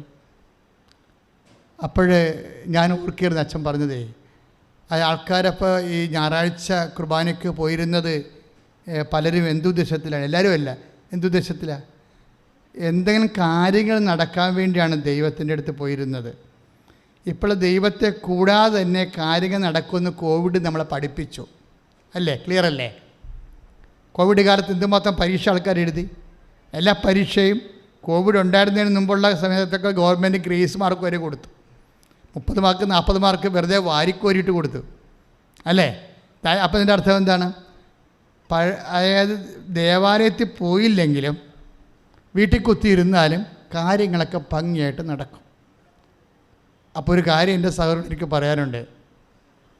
ഒന്നാമത്തെ കാര്യം, നമ്മൾ ദേവാലയത്തിൽ പോണത് നമ്മുടെ കാര്യങ്ങൾ നടക്കാൻ വേണ്ടി ആവരുതെന്ന് യേശു പറഞ്ഞിട്ടുണ്ട്. അത് യേശു പറഞ്ഞിരിക്കുന്ന ട്വിസ്റ്റ് ചെയ്താണ് പറഞ്ഞിരിക്കുന്നത്.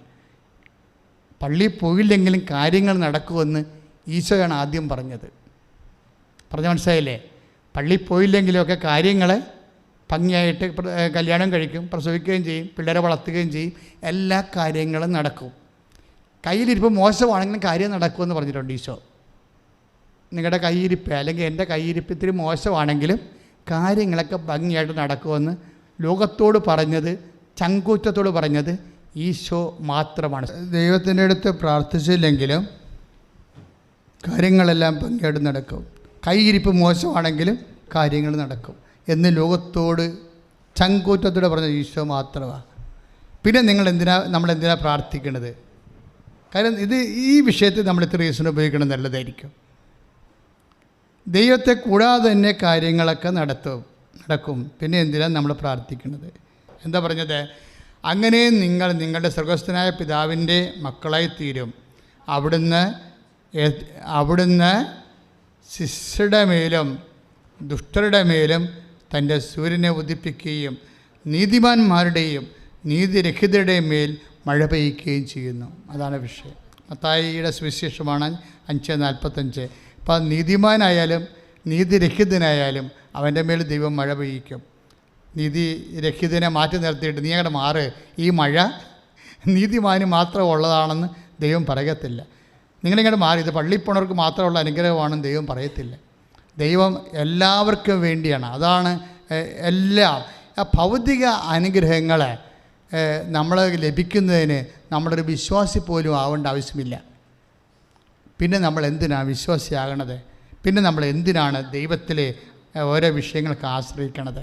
ഇത് അനുഗ്രഹത്തിനല്ല. ശരിക്കും പറഞ്ഞ് അനുഗ്രഹം ഇതിൻ്റെ ഭാഗമാണ്. അനുഗ്രഹം ലഭിക്കുക തന്നെ ചെയ്യും പ്രാർത്ഥിക്കുമ്പോൾ. പക്ഷേ അനുഗ്രഹം ലഭിച്ചാൽ മാത്രം പോരാ. എന്താണ്? അനുഭവിക്കാനുള്ള യോഗ്യത. ഇതൊരു വലിയ ഇത് ആൾക്കാരെ അത്ര കണ്ട് സീരിയസ് ആയിട്ട് ഫോക്കസ് ചെയ്യാത്തൊരു സബ്ജക്റ്റാണ്. എല്ലാവരും അനുഗ്രഹത്തെക്കുറിച്ചാണ് എപ്പോഴും ദൈവസന്നിധിയിൽ ആവലാതിപ്പെടുന്നത്. പക്ഷെ നമുക്ക് വേണ്ടത് അനുഗ്രഹം മാത്രമല്ല, പിന്നെ എന്താണ്? അനുഭവിക്കാനുള്ള യോഗ്യത. ഇപ്പോൾ മക്കളെ ഒന്ന് ശ്രദ്ധിച്ച മക്കളെ, അവർ ഭവനങ്ങൾ പണിത് വാസമുറപ്പിക്കും, മുന്തിരിത്തോട്ടങ്ങൾ വച്ചുപിടിപ്പിച്ച് അവയുടെ ഫലം ഭക്ഷിക്കും.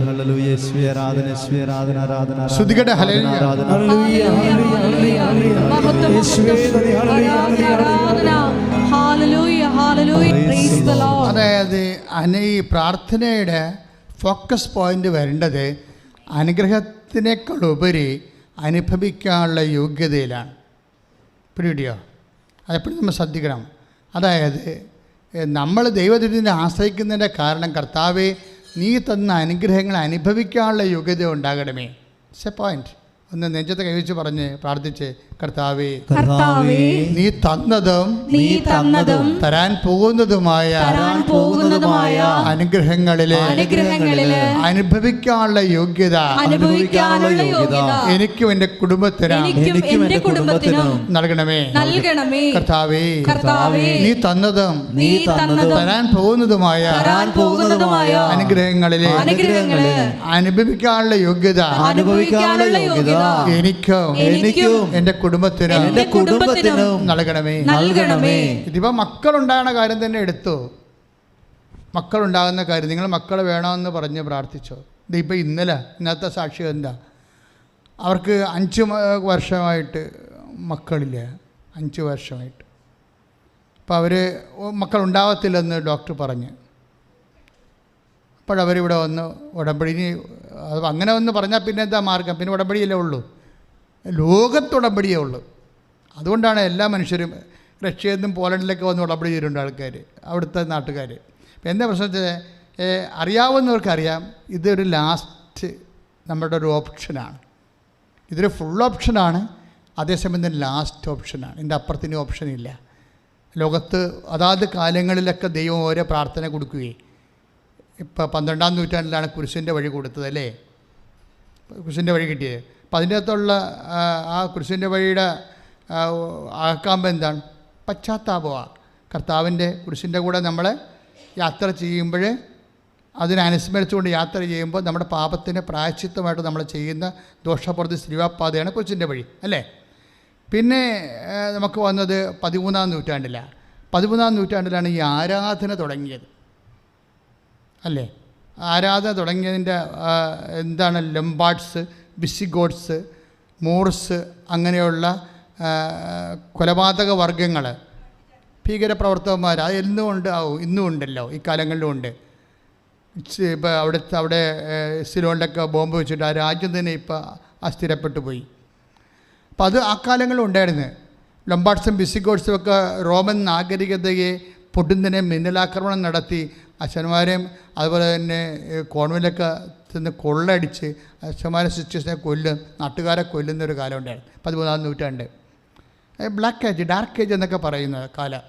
ആ കാലങ്ങളിൽ ലംബാർഡ്സും ആക്രമിക്കുന്ന സമയത്ത് ക്ലാരപ്പുണ്യാളത്തി ആൾത്തറയിൽ നിന്ന് കുസ്തോതി സക്രാരിയിൽ നിന്ന് കണ്ണീരോടെ വിറച്ചു തുള്ളി വന്ന് കുർബാനയെ പിടിച്ചുകൊണ്ടിങ്ങനെ നിൽക്കുന്നത് ഈ ഭീകരന്മാർ വരുമ്പോൾ. അപ്പോൾ അവർക്ക് 100,000 പട്ടാളക്കാർ നിൽക്കണ പോലെ തോന്നിയിട്ട് അവർ പേടിച്ചോടുന്ന് പോകുന്നിടത്ത് വെച്ചാണ് ആരാധന തുടങ്ങണത്. അന്ന് വരെ ആരാധന സഭയിലില്ല. അതൊരു ചരിത്രമാണ്. 13-ാം നൂറ്റാണ്ടിൻ്റെ അവസാനത്തെ ഗ്രിഗറി മാർപ്പാപ്പ ആരാധന യൂറോപ്പ് മുഴുവൻ ഇങ്ങനെ ഈശോ ആരാധിക്കപ്പെടേണ്ട ആളാണെന്നും ആരാധന ഒരു മനുഷ്യനെ പ്രൊട്ടക്റ്റ് ചെയ്യും, ഒരു വംശത്തെ പ്രൊട്ടക്റ്റ് ചെയ്യും എന്ന് ലോകത്തിന് മനസ്സിലാക്കി കൊടുത്തൊരു കാലമാണത്. അപ്പോൾ അങ്ങനെ ഒരു കാലഘട്ടത്തിൽ ആരാധന നടക്കുമ്പോൾ ഈ ആരാധനയ്ക്കൊരു പാട്ട് വേണം എന്ന് ഗ്രിഗറി മാർപ്പാപ്പ പറയണത്. ഈ ആരാധനയുടെ ഒരു അപ്പോസ്റ്റലുണ്ടായിരുന്നു, തോമസ് അക്വിനാസ്, വിശുദ്ധ തോമസ് അക്വിനാസ്. വിശുദ്ധ തോമസ് അക്വിനാസ് അന്ന് ഫാദറാണ്. പറഞ്ഞ് പൊപ്പ് പറഞ്ഞ് ഒരു പാട്ട് ഇതാൻ പറഞ്ഞ്, നിങ്ങളല്ലേ ദിവ്യകാരുണ്യത്തിൻ്റെ പ്രസിദ്ധനായ ഭക്തൻ. അപ്പോൾ അദ്ദേഹം പ്രാർത്ഥിച്ചുകൊണ്ട് എഴുതിയ പാട്ടാണ്. അതായത് മോക്ഷകവാടം തുറക്കും ഋഷാകരാമോസ്തിയെ, ശത്രുവിൻ്റെ അണികൾ തകർക്കാൻ ശക്തിയും കൃപയും നൽകണമേ. അത് കൃത്യം, അതായത് അന്ന് അതാണ് സംഭവിച്ചത്. നമുക്കൊരു ശത്രു ഉണ്ട്, എവിടെയും ആയിക്കൊള്ളട്ടെ. ചിലപ്പോൾ ഓഫീസിലാകാം, ചിലപ്പോൾ നിൻ്റെ പ്രൊമോഷൻ ബ്ലോക്ക് ചെയ്യാൻ വേണ്ടി ബോധപൂർവ്വം ശ്രമിക്കുന്ന ആളാകാം. അതിന് പരിഹാരം ആരാധനയാണ്. കാര്യം സഭ കടന്നു വന്ന വഴികളുണ്ട്. സഭ കടന്നു വന്നത് മുഴുവനും ഇങ്ങനെ ഏതെങ്കിലും രീതിയിൽ എവിടെയെങ്കിലും ഇരുന്ന് മെത്രാനാശന്മാർ പ്രാർത്ഥിച്ച് കൂടി ബുദ്ധിപരമായിട്ട് അല്ലെങ്കിൽ അനുഭവം കൊണ്ട് ഒരു തീരുമാനം എടുത്ത് വളർന്നു വന്ന സഭയല്ലേ ശരിക്കും. തെറ്റുകളുണ്ടാകുമ്പോൾ തിരുത്താനാണ് സിനഡുകൾ കൂടിക്കൊണ്ടിരുന്നത്. ജെറുസലേം സുനകദോസ് മുതൽ അങ്ങനെയാണ്.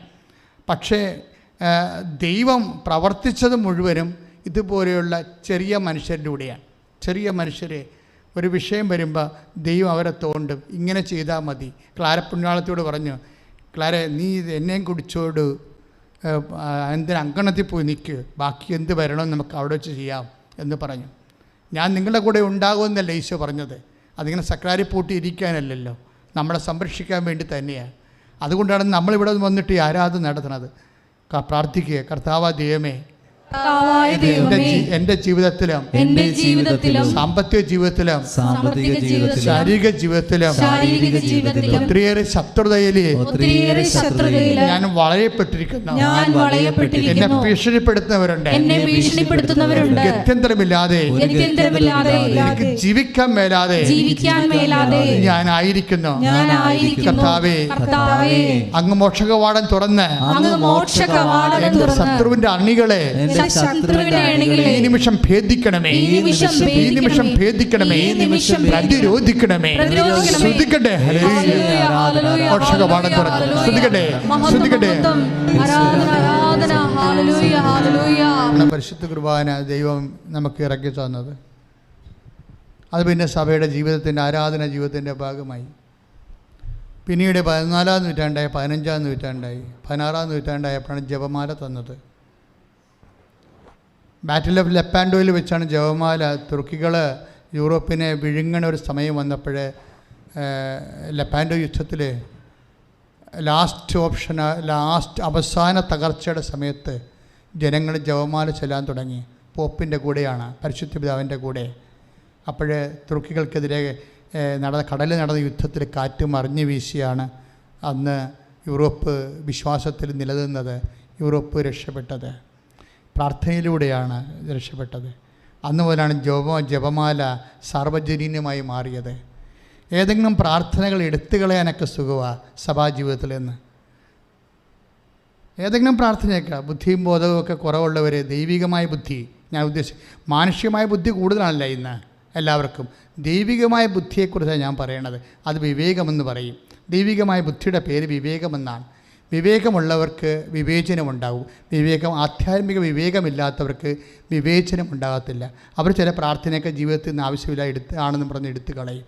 പക്ഷേ എപ്പോഴും കെന്നഡി പറഞ്ഞൊരു വാക്കുണ്ട്. എന്താണ്? നിങ്ങളൊരു വേലി പൊളിക്കുമ്പോഴേ, എല്ലാ വേലികളും നിങ്ങൾക്ക് പൊളിക്കാം, പക്ഷേ ഒരു വേലി പൊളിക്കുമ്പോഴേ അതെന്തിനു വേണ്ടിയാണ് കെട്ടിയതെന്ന് ആദ്യം ഒന്ന് ചിന്തിക്കണം, നല്ലതായിരിക്കുമെന്ന്. ഇത് തന്നെ ജപമാലയെക്കുറിച്ച് എനിക്ക് പറയാനുള്ളത്. ചില ആൾക്കാർ ജപമാല ഉപേക്ഷിക്കുന്നുണ്ട്. പക്ഷെ ആ ജപമാല ഉപേക്ഷിക്കുന്ന മുമ്പ് ജപമാല എങ്ങനെ സഭയിലേക്ക് വന്നുവെന്ന്, ചരിത്രം എന്താണ് നമ്മളോട് പറയണമെന്ന് നമ്മളൊന്ന് ധ്യാനം ചെയ്യണം. ധ്യാനം ചെയ്യുക മാത്രമല്ല, ചിലപ്പോൾ ഒരു മേയാക്കുൾപ്പ പറയേണ്ടിയും വരും, എൻ്റെ പിഴ, എൻ്റെ വലിയ പിഴയെന്ന്. കാരണം ദൈവം തന്ന പ്രാർത്ഥനയാണിത്. നിക്കക്കള്ളിയില്ലാതെ വന്നപ്പോഴേ ഈ യുദ്ധത്തിൽ നമ്മൾ സാത്താനോട് ലോകത്തോടുള്ള സഭയുടെ യുദ്ധത്തിൽ നമ്മൾ പരാജയപ്പെടുമെന്ന് തോന്നിയപ്പോൾ മാതാവ് ഇറങ്ങി വന്ന പ്രാർത്ഥനയാണ്. മാതാവ് ഇറങ്ങി വരുന്ന പ്രാർത്ഥനയാണ്. മാതാവിനെ കുടുംബത്തിലേക്ക് കൊണ്ടുവരാൻ വേണ്ടി, മാതാവിനെ കുടുംബത്തിൻ്റെ മധ്യസ്ഥയാക്കാൻ വേണ്ടി, മാതൃകയാക്കാൻ വേണ്ടി ദൈവം നിശ്ചയിച്ച് നൽകിയ പ്രാർത്ഥനയാണ് രക്ഷാകര ചരിത്രങ്ങളുള്ള ജപമാല. പ്രാർത്ഥിക്കുക. കർത്താവായ ദൈവമേ, ഞങ്ങളുടെ കുടുംബത്തിലെ ജപമാല അലംഭാവത്തോടെ നഷ്ടപ്പെട്ടു പോയിട്ടുണ്ടെങ്കിൽ ഈ ആരാധനയോടുകൂടി ജപമാല ജീവിതത്തിന്റെ ഭാഗമാകുവാൻ അമ്മേ, പരിശുദ്ധമ്മേ, ദൈവമാതാവേ, ജപമാലയുടെ അമ്മേ, ഞങ്ങളെ അഭിഷേകം ചെയ്യണമേ. കുടുംബ പ്രാർത്ഥനകള് നഷ്ടപ്പെട്ടു പോയവരെ, വീണു പോയവരെ ഈ ആരാധനയിലൂടെ ഇപ്പോൾ പുനരുദ്ധരിക്കണമേ. ശ്രുതിക്കട്ടെ.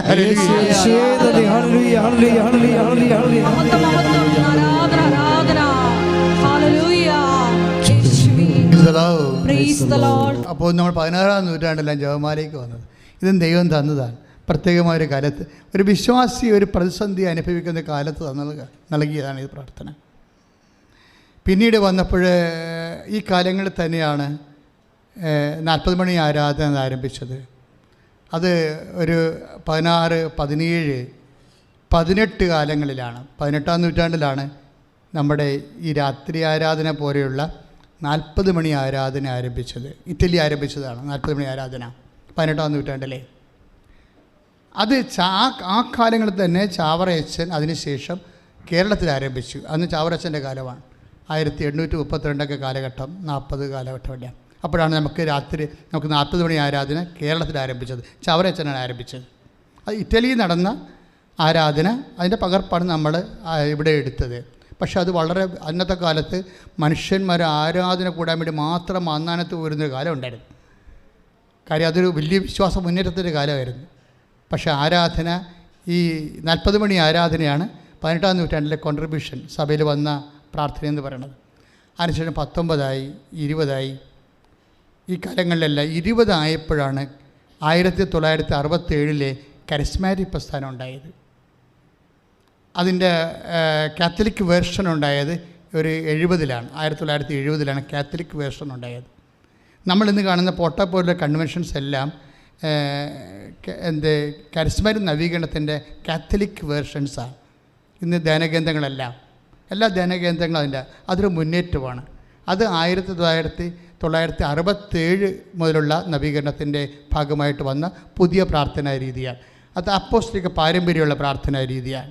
അപ്പോൾ ഇങ്ങനെ ഓരോ കാലഘട്ടങ്ങളിലെ വന്ന് ഇന്ന് എന്താ ഞാൻ ഇത്രയും ചരിത്രം പറയാൻ കാരണമെന്ന്, ചരിത്രം ഞാൻ ചിന്തിച്ച് പറഞ്ഞതല്ല, ആലോചിച്ച് പറഞ്ഞതല്ല, പറഞ്ഞപ്പോഴിങ്ങനെ പറഞ്ഞു പോയതാണ്. എന്താ കാര്യം വെച്ച് കഴിഞ്ഞാൽ ഇതിന് ശേഷമാണ് 2016 ഉടമ്പടി പ്രാർത്ഥന വരണത്. എന്താ കാര്യം വെച്ചാൽ ഇതൊരു പുതിയ പ്രാർത്ഥനയാണ്. ഈ പുതിയ പ്രാർത്ഥന ജപമാല ഫ്ലാഷ് ചെയ്തതിനേക്കാളും പെട്ടെന്നാണ് ഇത് ഫ്ലാഷ് ചെയ്തത്. ഇത് മലയാള ലോകത്തിലുണ്ടായ മാതാവ് തന്ന ഒരു പ്രാർത്ഥനയാണെങ്കിലും ഇത് ഇപ്പം തന്നെ ലക്ഷക്കണക്കിന് മനുഷ്യരാണ് സെറ്റ് ചെയ്ത്. കഴിഞ്ഞ ദിവസം ഇവിടെ ഒരു സാക്ഷ്യം ഉണ്ടായി, 19 കൊല്ലമായിട്ട് കുടുംബപ്രാർത്ഥന ഇല്ലായിരുന്നെന്ന്. പക്ഷേ ഉടമ്പടി എടുത്തോടുകൂടി മാതാവ് ഞങ്ങളുടെ വീട്ടിൽ തന്നത് കുടുംബപ്രാർത്ഥനയെ തന്നത്. കാര്യം ഞാൻ ഇസ്രയേലിലാണ്, ഞങ്ങൾ 3 സ്ഥലങ്ങളിലാണ്, പിന്നെ കുടുംബമില്ലാതെ എങ്ങനെ പ്രാർത്ഥന. പക്ഷേ ജപമാല എടുത്തോടുകൂടി എൻ്റെ ഭർത്താവ് വീഡിയോ കോൾ എന്നെ വിളിച്ചു. അപ്പം അവർ അപ്പനും മകനും ജപമാല തുടങ്ങുമ്പോഴേ, കുടുംബപ്രാർത്ഥന തുടങ്ങുമ്പോൾ എന്നെ വീഡിയോ കോളിൽ വിളിക്കും. ഞങ്ങൾ 3 പേരും കൂടി വീഡിയോ കോളിൽ ജപമാല ചൊല്ലി. അപ്പോൾ ഒരു കുടുംബത്തിൽ തന്നെ ഇരുന്ന് ജപമാല ചൊല്ലേണ്ട കൺസെപ്റ്റ് പോയി. ചിലപ്പോൾ ഭാര്യ ഒരു രാജ്യത്തായിരിക്കും, ഭർത്താവ് ഒരു രാജ്യത്തായിരിക്കും, പിന്നെ മകളൊരു രാജ്യത്തായിരിക്കും. നിങ്ങൾ ഏത് രാജ്യത്തായാലും ഈ കാലങ്ങളിലെല്ലാം ഒരു കുടുംബത്തിൽ നിൽക്കണ പോലെയുള്ള അവസ്ഥയാണ് ഇന്നുള്ളത്. അപ്പം ലഭ്യമായ സംവിധാനങ്ങൾ ഉപയോഗിച്ചുകൊണ്ട് ദൈവത്തിന് വേണ്ടി, ദൈവത്തിൻ്റെ അനുസ്മരിച്ചുകൊണ്ട് ജീവിക്കുന്ന കുടുംബങ്ങളായി അഭിഷേകം കിട്ടാൻ വേണ്ടി പ്രാർത്ഥിക്കാം. കർത്താവായ ദൈവമേ, ഞങ്ങൾ എവിടെയായിരുന്നാലും ഒരു കുടുംബമായിട്ട് കുടുംബ പ്രാർത്ഥനയിലൂടെ ദൈവത്തിൽ ഐക്യപ്പെട്ട് ജീവിക്കാൻ വേണ്ടി അഭിഷേകം ചെയ്യണമേ. ഞങ്ങൾ എവിടെയായിരുന്നാലും ദൈവത്തിൽ ഐക്യപ്പെട്ട് ഒരു കുടുംബമായി ദൈവത്തോട് ചേർന്ന് ജീവിക്കാനുള്ള അഭിഷേകം നൽകണമേ. അഭിഷേകം നൽകണമേ. ശ്രദ്ധിക്കട്ടെ. ഹല്ലേലൂയ, ഹല്ലേലൂയ, ഹല്ലേലൂയ. യേശുവേ ആരാധന. ഞങ്ങളുടെ കുടുംബങ്ങളിൽ കുടുംബ പ്രാർത്ഥന മുടങ്ങി പോയിട്ടുണ്ടെങ്കിൽ ഈശോയെ അത് ആരാധിക്കാനുള്ള വലിയ കൃപ ഞങ്ങൾക്ക് പ്രദാനം ചെയ്യണം. നമ്മൾ ആസ്വദിച്ചങ്ങ് ആരാധിക്കണം. ജീവിക്കണ ദൈവം. കാര്യം കൃപാസനത്തിൽ ആരാധന അമ്മ ജീവനോടെ പ്രത്യക്ഷപ്പെട്ട ഇടത്താണ് നിൽക്കണം നമ്മളല്ലേ. കർത്താവ് ഇതുപോലെ അന്നും ഈശോ സാന്നിധ്യം നൽകുന്ന സമയത്താണ് അമ്മ പ്രത്യക്ഷപ്പെട്ടത്. അതിൻ്റെ ഭാഗമായിട്ട് നമുക്ക് കിട്ടിയ ആനുകൂല്യമാണ് ഉടമ്പടി പ്രാർത്ഥന എന്ന് പറയുന്നത്. പിന്നെ ഉടമ്പടി പറഞ്ഞു വരുമ്പോഴേ അമ്മ അതിൻ്റെ ഓരോ ദിവസവും പുതിയ കാര്യങ്ങളാണ് പറയണത്. ഇപ്പം എന്താ പറയണത്? അമ്മ ഉടമ്പടി ചെയ്തിട്ടാണ് നമുക്ക് ഈശോനെ കിട്ടിയെന്ന് അമ്മ പറഞ്ഞത്. അമ്മ മംഗളവാർത്ത സമയത്ത് ഉടമ്പടിയുടെ കണ്ടെന്ന് നമുക്കറിയാമല്ലോ. ഉടമ്പടിയിൽ എപ്പോഴും നിബന്ധന ഉണ്ടാവും, പിന്നെ എന്താണ്, നിയോഗം ഉണ്ടാവും, വാഗ്ദാനം ഉണ്ടാവും, അത് നിറവേറ്റാൻ വേണ്ടിയുള്ള നമ്മുടെ പ്രതിജ്ഞ ഉണ്ടാവും. ഇതാണ് ഉടമ്പടിയിലുള്ളത്. ഇത് നമ്മൾ നടത്തുന്നത് മരിയൻ ഉടമ്പടിയാണ്. അമ്മ ചെയ്ത ഉടമ്പടിയാണ് ചെയ്യുന്നത്. അമ്മ ചെയ്ത ഉടമ്പടി പ്രകാരമാണ് നമുക്ക് ഈശോനെ കിട്ടിയത്. അപ്പോൾ ഉടമ്പടിയുടെ കൃപാസനം ഉടമ്പടിയുടെ അൾട്ടിമേറ്റ് എയിം എന്ന് പറയുന്നത് എന്താണ്? ഈശോ തന്നെയാണ്. ഉടമ്പടി എടുക്കുമ്പോൾ എന്നാ കിട്ടണം? ജോലി കിട്ടും, വീട് കിട്ടും, വിവാഹം കിട്ടും അല്ലേ. പക്ഷേ ബേസിക്കായിട്ട് എന്നാ കിട്ടണത്? ക്രിസ്തുവിനെ കിട്ടണത്. കുറച്ച പോയിൻറ്റ്. നിങ്ങളിനി പറയരുത് ഞങ്ങൾക്ക് ബ്ലെസ്സിങ് കിട്ടിയെന്ന് പറയരുത്, ഫിസിക്കൽ ഫേവേഴ്സ് കിട്ടിയെന്ന് പറയരുത്. നിങ്ങൾക്ക് ഒരു ജോലി കിട്ടുമ്പോൾ നിങ്ങൾ പറയണം ഞങ്ങൾക്ക് ക്രിസ്തുവിനെ കിട്ടിയെന്ന്. നിങ്ങളുടെ സ്ഥലം വിറ്റ് മാറുമ്പോൾ നിങ്ങൾ പറയണം ഞങ്ങൾക്ക് ക്രിസ്തുവിനെ കിട്ടിയെന്ന്. എന്താ കാര്യം എന്നറിയാവോ? ക്രിസ്തുവിനെ കിട്ടണതാണ് ഉടമ്പടിയുടെ ലക്ഷ്യം. അമ്മ ഉടമ്പടി ചെയ്തപ്പോഴാണ് അമ്മയുടെ ഉദരത്തിൽ വചനം മാംസമായത്. പക്ഷേ കുറച്ച പോയിൻറ്റ് ഇല്ലേ? അമ്മ പിതാവായ ദൈവത്തോട് ഉടമ്പടി ചെയ്തു. അമ്മ എന്താ പറഞ്ഞത്? അങ്ങ് പറഞ്ഞതുപോലെ ഞാൻ ജീവിച്ചോളാമെന്ന് പറഞ്ഞു. അങ്ങയുടെ വചനം അനുസരിച്ച് കൊണ്ട് ലൂക്കാ 1:38 അമ്മയുടെ ഉടമ്പടി വചനം. ഇതാ കർത്താവിൻ്റെ ദാസി. ഒന്ന് പറഞ്ഞേ, ഇതാ കർത്താവിൻ്റെ ദാസി, അങ്ങ് പറഞ്ഞതുപോലെ എന്നിൽ നിറവേറട്ടെ. അപ്പോഴ് അത് അമ്മ ഉടമ്പടി വചനമാണിത്. അത് പുറപ്പാടിൻ്റെ പുസ്തകത്തിലൊക്കെ ഉണ്ടത്. പുറപ്പാട് 14:6 ഉണ്ട്. കർത്താവ് കൽപ്പിച്ചതെല്ലാം ഞങ്ങൾ ചെയ്തോളാമെന്ന് പറയണം. പുറപ്പാട് 19:4 അത് തന്നെയാണ് ഉടമ്പടിയിലുള്ളത്. അമ്മ പറഞ്ഞത് അതാണ്. എന്താ പറയണത്? ഇതാ കർത്താവിൻ്റെ ദാസി, അങ്ങ് പറഞ്ഞതുപോലെ എന്നെ അത് ഉടമ്പടി വചനമാണ്. പുറപ്പാടിൻ്റെ പുസ്തകം 19:4 ദൈവജനം ഉടമ്പടി ചെയ്തപ്പോൾ ദൈവത്തിന് കൊടുത്ത വാഗ്ദാനമാണത്. എന്താണ്? കർത്താവേ, പിതാവായ ദൈവമേ, അങ്ങ് പറഞ്ഞതുപോലെ ഞങ്ങൾ ജീവിച്ചോളാമെന്ന്. അത് തന്നെയാണ് ഉടമ്പടി വചനം. അതാണ് അമ്മ പറയണത്. ലൂക്കാ 1:38 എന്താ പറയണത്? ഇതാ കർത്താവിൻ്റെ ദാസി. പറഞ്ഞേ, അങ്ങ് പറഞ്ഞതുപോലെ എന്നിൽ നിറവേറട്ടെ. കർത്താവിൻ്റെ വചനം അനുസരിച്ച് കൊണ്ട് ഞാൻ ജീവിച്ചോളാം. അതാണ് ഉടമ്പടിയുടെ വചനം. ഉടമ്പടിയുടെ മർമ്മവചനം അതാണ്. എന്താണ്? കർത്താവിൻ്റെ വചനം അനുസരിച്ച് കൊണ്ട് ഞങ്ങൾ ജീവിച്ചുകൊള്ളാം. അത് മാതാവിൻ്റെ സാക്ഷിയായി നിർത്തിക്കൊണ്ട് മാതാവിൻ്റെ മധ്യസ്ഥ ചെയ്യുന്ന ഉടമ്പടിയാണ് മരിയൻ ഉടമ്പടി. പിടിയാവും. അത് മാതാവിൻ്റെ മധ്യസ്ഥയിലാണ് ചെയ്യണത്. എന്താ കാര്യം വെച്ച് കഴിഞ്ഞാൽ മാതാവിൻ്റെ മധ്യസ്ഥയ്ക്കുള്ള ഒരു പ്രശ്നം ഇത് പ്രതിരോധിക്കാൻ പറ്റത്തില്ല. കാര്യം അമ്മയുടെ കപ്പാസിറ്റിയാണ് എൻ്റെ പ്രധാനപ്പെട്ട കാരണം.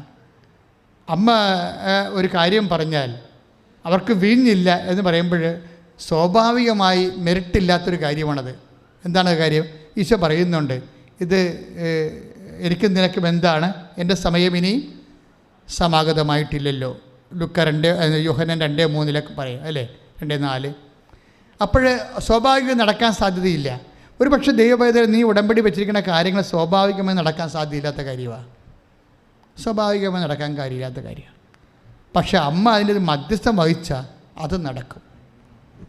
ഇപ്പോൾ ചിലരോട് പറയത്തില്ല, എൻ്റെ റാങ്ക് 144 144 പേര് അപ്പോയിൻ്റ് ചെയ്താൽ മാത്രമേ എന്നെ അപ്പോയിൻ്റ് ചെയ്യത്തുള്ളൂ.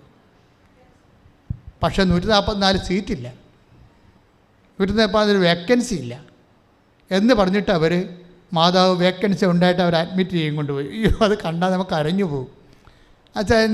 എന്ന് ചില ഉടമ്പടിയിൽ അത് പാലിക്കും. നിങ്ങൾ ഉടമ്പടിയോട് അപ്പം ഞാൻ നിങ്ങൾക്ക് വ്യാമോഹം നൽകുകയല്ല, ഞാൻ ഇവിടുത്തെ സാക്ഷ്യങ്ങൾ എക്സ്പ്ലെയിൻ ചെയ്യണതാണ്. നിങ്ങൾ വിചാരിക്കരുത് നിങ്ങളെ ഇൻസ്റ്റിഗേറ്റ് ചെയ്യണമെന്ന്. No, never. എൻ്റെ ആവശ്യമില്ല. മറിച്ച് നിങ്ങൾ സാക്ഷ്യങ്ങൾ പരിശോധിക്കണം. ഓരോ സാക്ഷ്യവും എടുത്തിട്ട് പരിശോധിക്കണം. ഞങ്ങളുടെ കയ്യിൽ റിസർവ് ഇരിക്കുന്ന ഒരു 2000 സാക്ഷ്യങ്ങൾ ഈ ആഴ്ചയിൽ എല്ലാ ദിവസവും സർവ്വസമയ സാക്ഷ്യം എന്ന് പറഞ്ഞ് ഇടാൻ പോവുകയാണ്. അത് ഇതൊക്കെ എടുത്തുന്ന ആൾക്കാർ വെളിച്ചം കാണാത്ത സാക്ഷ്യങ്ങൾ. നമുക്ക് 2 സാക്ഷ്യങ്ങളെ ഒരു ദിവസം ഇടാൻ പറ്റത്തുള്ളൂ. അതുകൊണ്ട് സാക്ഷ്യങ്ങളിപ്പോൾ മുഴുവനായിട്ട് എടുത്ത് പുറത്തേക്ക് തരും. എന്താ കാര്യം എന്ന് വെച്ച് കഴിഞ്ഞാൽ, ഉടമ്പടി എന്ന് പറയുമ്പോൾ ദൈവം വാക്ക് പാലിക്കുന്ന പ്രാർത്ഥനയാണ്. പക്ഷെ നമ്മൾ തിരിച്ചെന്താ ചെയ്യേണ്ടത്? ആ ദൈവത്തോട് വിശ്വസ്തത പുലർത്തണം. ഉടമ്പടി ഫെയ്ത്തിൽ വർക്ക് ചെയ്യത്തില്ല. ഫെയ്ത്തിൽ മാത്രം വിശ്വാസത്തിൽ മാത്രം വർക്ക് ചെയ്യണ പ്രാർത്ഥനയല്ല, വിശ്വസ്തതയിലാണത് വർക്ക് ചെയ്യണത്. കാരണം ഉടമ്പടിയല്ലേ, എഗ്രിമെൻ്റ് അല്ലേ. അപ്പം നമുക്കെന്താ വേണ്ടത്? വിശ്വസ്തതയാണ് വേണ്ടത്. അമ്മ ഈ വിശ്വസ്തത അവസാനം വരെ കീപ്പ് ചെയ്യും. ഇപ്പം നമ്മൾ 19:25 ഇതാ കർത്താവിൻ്റെ ദാസി, നിൻ്റെ വചനം പോലെ എന്നിൽ നിറവേറട്ടെ എന്ന് പറഞ്ഞില്ലേ? അമ്മ പറഞ്ഞില്ലേ? അതല്ല, അങ്ങനെ പറഞ്ഞില്ലേ അമ്മ ഉടമ്പടി എടുക്കണത് കുറിച്ച് അല്ലേ? മംഗളവാർത്ത സമയത്ത് ലുക്ക 1:38 ഇതാ കർത്താവിൻ്റെ ദാസി, അങ്ങ് പറഞ്ഞതുപോലെ എന്നിൽ നിറവേറട്ടെ, ഞാൻ അതനുസരിച്ച് ചെയ്തോളാം, അങ്ങ് പറഞ്ഞ കാര്യം അതനുസരിച്ച് നിറവേറ്റിക്കൊള്ളാമെന്നാണ് അമ്മ ദൈവത്തോട്, പിതാവായ ദൈവത്തിന് വാക്ക് കൊടുക്കുന്നത്. ഈ വാക്ക് അമ്മ അവസാനം വരെ പാലിക്കും. കുരിശിൻ്റെ ചുവട് വരെ ബോധം കെട്ട് വീഴാതെ നിൽക്കും അവിടെ. അമ്മ കരഞ്ഞെന്നൊക്കെ ആൾക്കാർ ചുമ്മാ കലാകാരന്മാരുണ്ടാക്കിയ ആയിട്ടുള്ള ചിത്രങ്ങളും പടങ്ങളൊക്കെയാണ്, വേഗല മാതാവൊക്കെ കാര്യങ്ങളൊക്കെ. പക്ഷേ അമ്മ കരയത്തിൽ നിങ്ങൾക്കറിയാമല്ലോ, അവർ ബോധം കെട്ടും വീഴത്തില്ല, അവരങ്ങ് സ്റ്റേണായിട്ട് നിൽക്കാൻ കണ്ടില്ലേ? അത് യോഹന്നാനാണ് പറയണത് 19:25. യോഹന്നാൻ്റെ സുവിശേഷം 19:25 എന്താ പറയണത്? യേശുവിൻ്റെ അമ്മ കുരിശിൻ്റെ അരികെ നിന്നിരുന്ന്. മറ്റു ചേട്ടത്തിമാർ നിന്ന കാര്യം നമുക്ക് പ്രശ്നമല്ല, കാര്യം അമ്മയില്ലെങ്കിൽ അവർ ഓടിക്കളഞ്ഞേനാ. അമ്മ നിന്ന് ആ ഉറപ്പിൽ നിന്നാണ് മറ്റേ കക്ഷികളല്ല. അമ്മ കുരിശിൻ്റെ ചുവട്ടിൽ നിന്നതിൻ്റെ ഉറപ്പിലാണ് മറ്റു കക്ഷികളെല്ലാം നിൽക്കുന്നത്. കുസായുടെ ഭാര്യ മറിയം, മറ്റേ മറിയം, മർദ്ദല മറിയം എന്നൊക്കെ പറഞ്ഞ് കുറേ മറിയംസ അവിടെ നിൽക്കണില്ലേ? അത് അമ്മയുടെ ഉറപ്പിൽ നിൽക്കുക. അമ്മ എങ്ങാനും ഇല്ലെങ്കിൽ അവർ ഓട്ടോറിക്ഷ എടുത്ത് അപ്പത്തേന് പോയേനാ. കാര്യം അമ്മ നിൽക്കുകയാണെങ്കിൽ നമുക്ക് നിൽക്കാൻ പറ്റും. അമ്മ നിൽക്കുകയാണെങ്കിൽ നമുക്ക് നിൽക്കാൻ പറ്റും. കാര്യം മേരി നിൽക്കുകയും ചെയ്യും, നമ്മളെ നിർത്തുകയും ചെയ്യും. കൈയിടിച്ച് കർത്താവ് ആരാധന.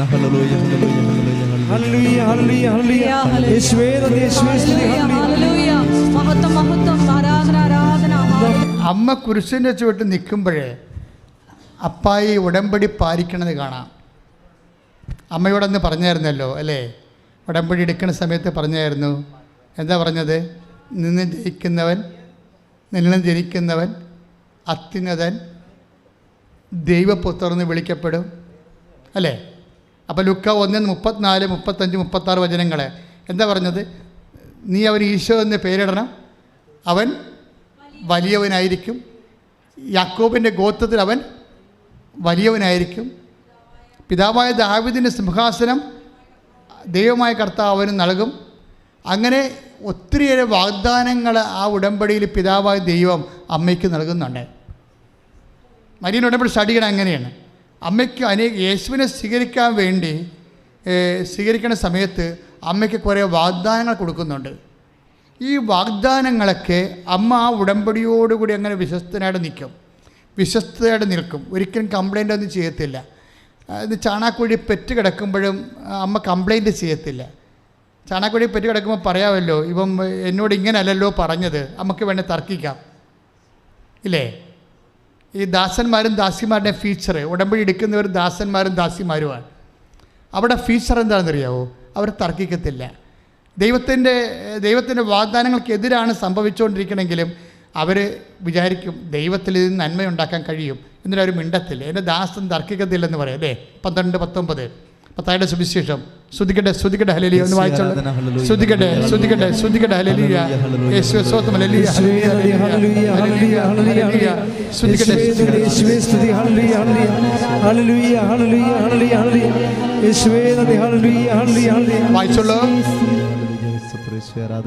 മത്തായി 12:19. ഇതാ ഞാൻ തിരഞ്ഞെടുത്ത എന്റെ ദാസൻ, എന്റെ ആത്മാവ് പ്രസാദിച്ച എന്റെ പ്രിയപ്പെട്ടവൻ, ഞാൻ അവന്റെ മേൽ എന്റെ ആത്മാവിനെ അയക്കും. 19 അവൻ വിജാതിയരെ ന്യായവിധി അറിയിക്കും. അവൻ തർക്കിക്കുകയോ ബഹളം കൂട്ടുകയോ ഇല്ല. തെരുവീതികളിൽ അവന്റെ ശബ്ദം ആരും കേൾക്കുകയില്ല. അവന്റെ സ്വരം ആരും കേൾക്കുകയില്ല. ഇത് ഉടമ്പടിയുടെ വിഷയമാണ്. ഉടമ്പടി എടുത്തിട്ടുള്ളവർ സംസാരിക്കത്തില്ല. ജീവിതത്തിൽ ഘടകവിരുദ്ധമായിട്ടാണ് സംഭവിക്കുമ്പോഴും അപ്പനിൽ നന്മയുണ്ടാക്കാൻ അപ്പന് കഴിയും. അപ്പൻ എന്നോട് വാക്ക് പാലിക്കും. അതാണ് ദാസൻ എന്ന്. ഉടമ്പടിയുടെ വിശ്വസ്ത പാലിക്കുന്നവരെയാണ് വിശുദ്ധ ഗ്രന്ഥം ദാസൻ എന്ന് പറയുന്നത്, അല്ലെങ്കിൽ ദാസി. ഈശോ അപ്പനോട് ഉടമ്പടി ചെയ്ത ആളാണ്. അമ്മയും ഈശോയും അപ്പനോട് ഉടമ്പടി ചെയ്ത ആളാണ്. ഇവർ രണ്ടുപേരെയും വിശുദ്ധ വചനം ദാസനും ദാസിയും എന്ന് വിളിക്കുന്നത്. ഉടമ്പടി ചെയ്യുന്നവർ എന്തിൻ്റെ ദാസിയാണ്? കർത്താവിൻ്റെ ദാസി, ലോകത്തിൻ്റെ ദാസിയല്ല. അതാണ് അമ്മ പറയണത്, ഇതാ കർത്താവിൻ്റെ ദാസി, അങ്ങേ വചനം പോലെ എന്നിൽ നിറവേറട്ടെ. അതുകൊണ്ടാണ് ഇടയന്മാർ പ്രാകൃത വേഷം കെട്ടി 2 മണിക്ക് പച്ചപ്പാതിലേക്ക് വരുമ്പോഴേ അമ്മ ഹൃദയത്തിൽ സംഗ്രഹിച്ച് കഴിയണം. അമ്മ തർക്കിച്ചില്ല. എന്നോട് ഇങ്ങനെയല്ലല്ലോ പറഞ്ഞത്, ദാവീദിൻ്റെ സിംഹാസനം തരുമെന്നൊക്കെയല്ലേ പറഞ്ഞത്, ഞാൻ ചാണാക്കുഴിയിലാണല്ലോ കിടക്കണത്. പക്ഷേ ഷീ നെവർ ടോട്ട്. അവൾ സംസാരിച്ചില്ല. എന്തിനാണ് ബൈബിൾ പറയണത്? എന്നിട്ട് എന്താ പറയണത്? ഈ പ്രാകൃതമായ അവസ്ഥയിലാണെങ്കിലും ഇത് കഴിയുമ്പോൾ അപ്പൻ്റെ വാക്ക് പാലിക്കും. അപ്പൻ്റെ വാക്ക് അപ്പന് പാലിക്കാൻ അപ്പന് സമയമുണ്ടെന്ന് നമ്മളോട് പറയുന്നത് മാതാവാണ്. കൈ ഇടിച്ച് ശ്രദ്ധിക്കട്ടെ.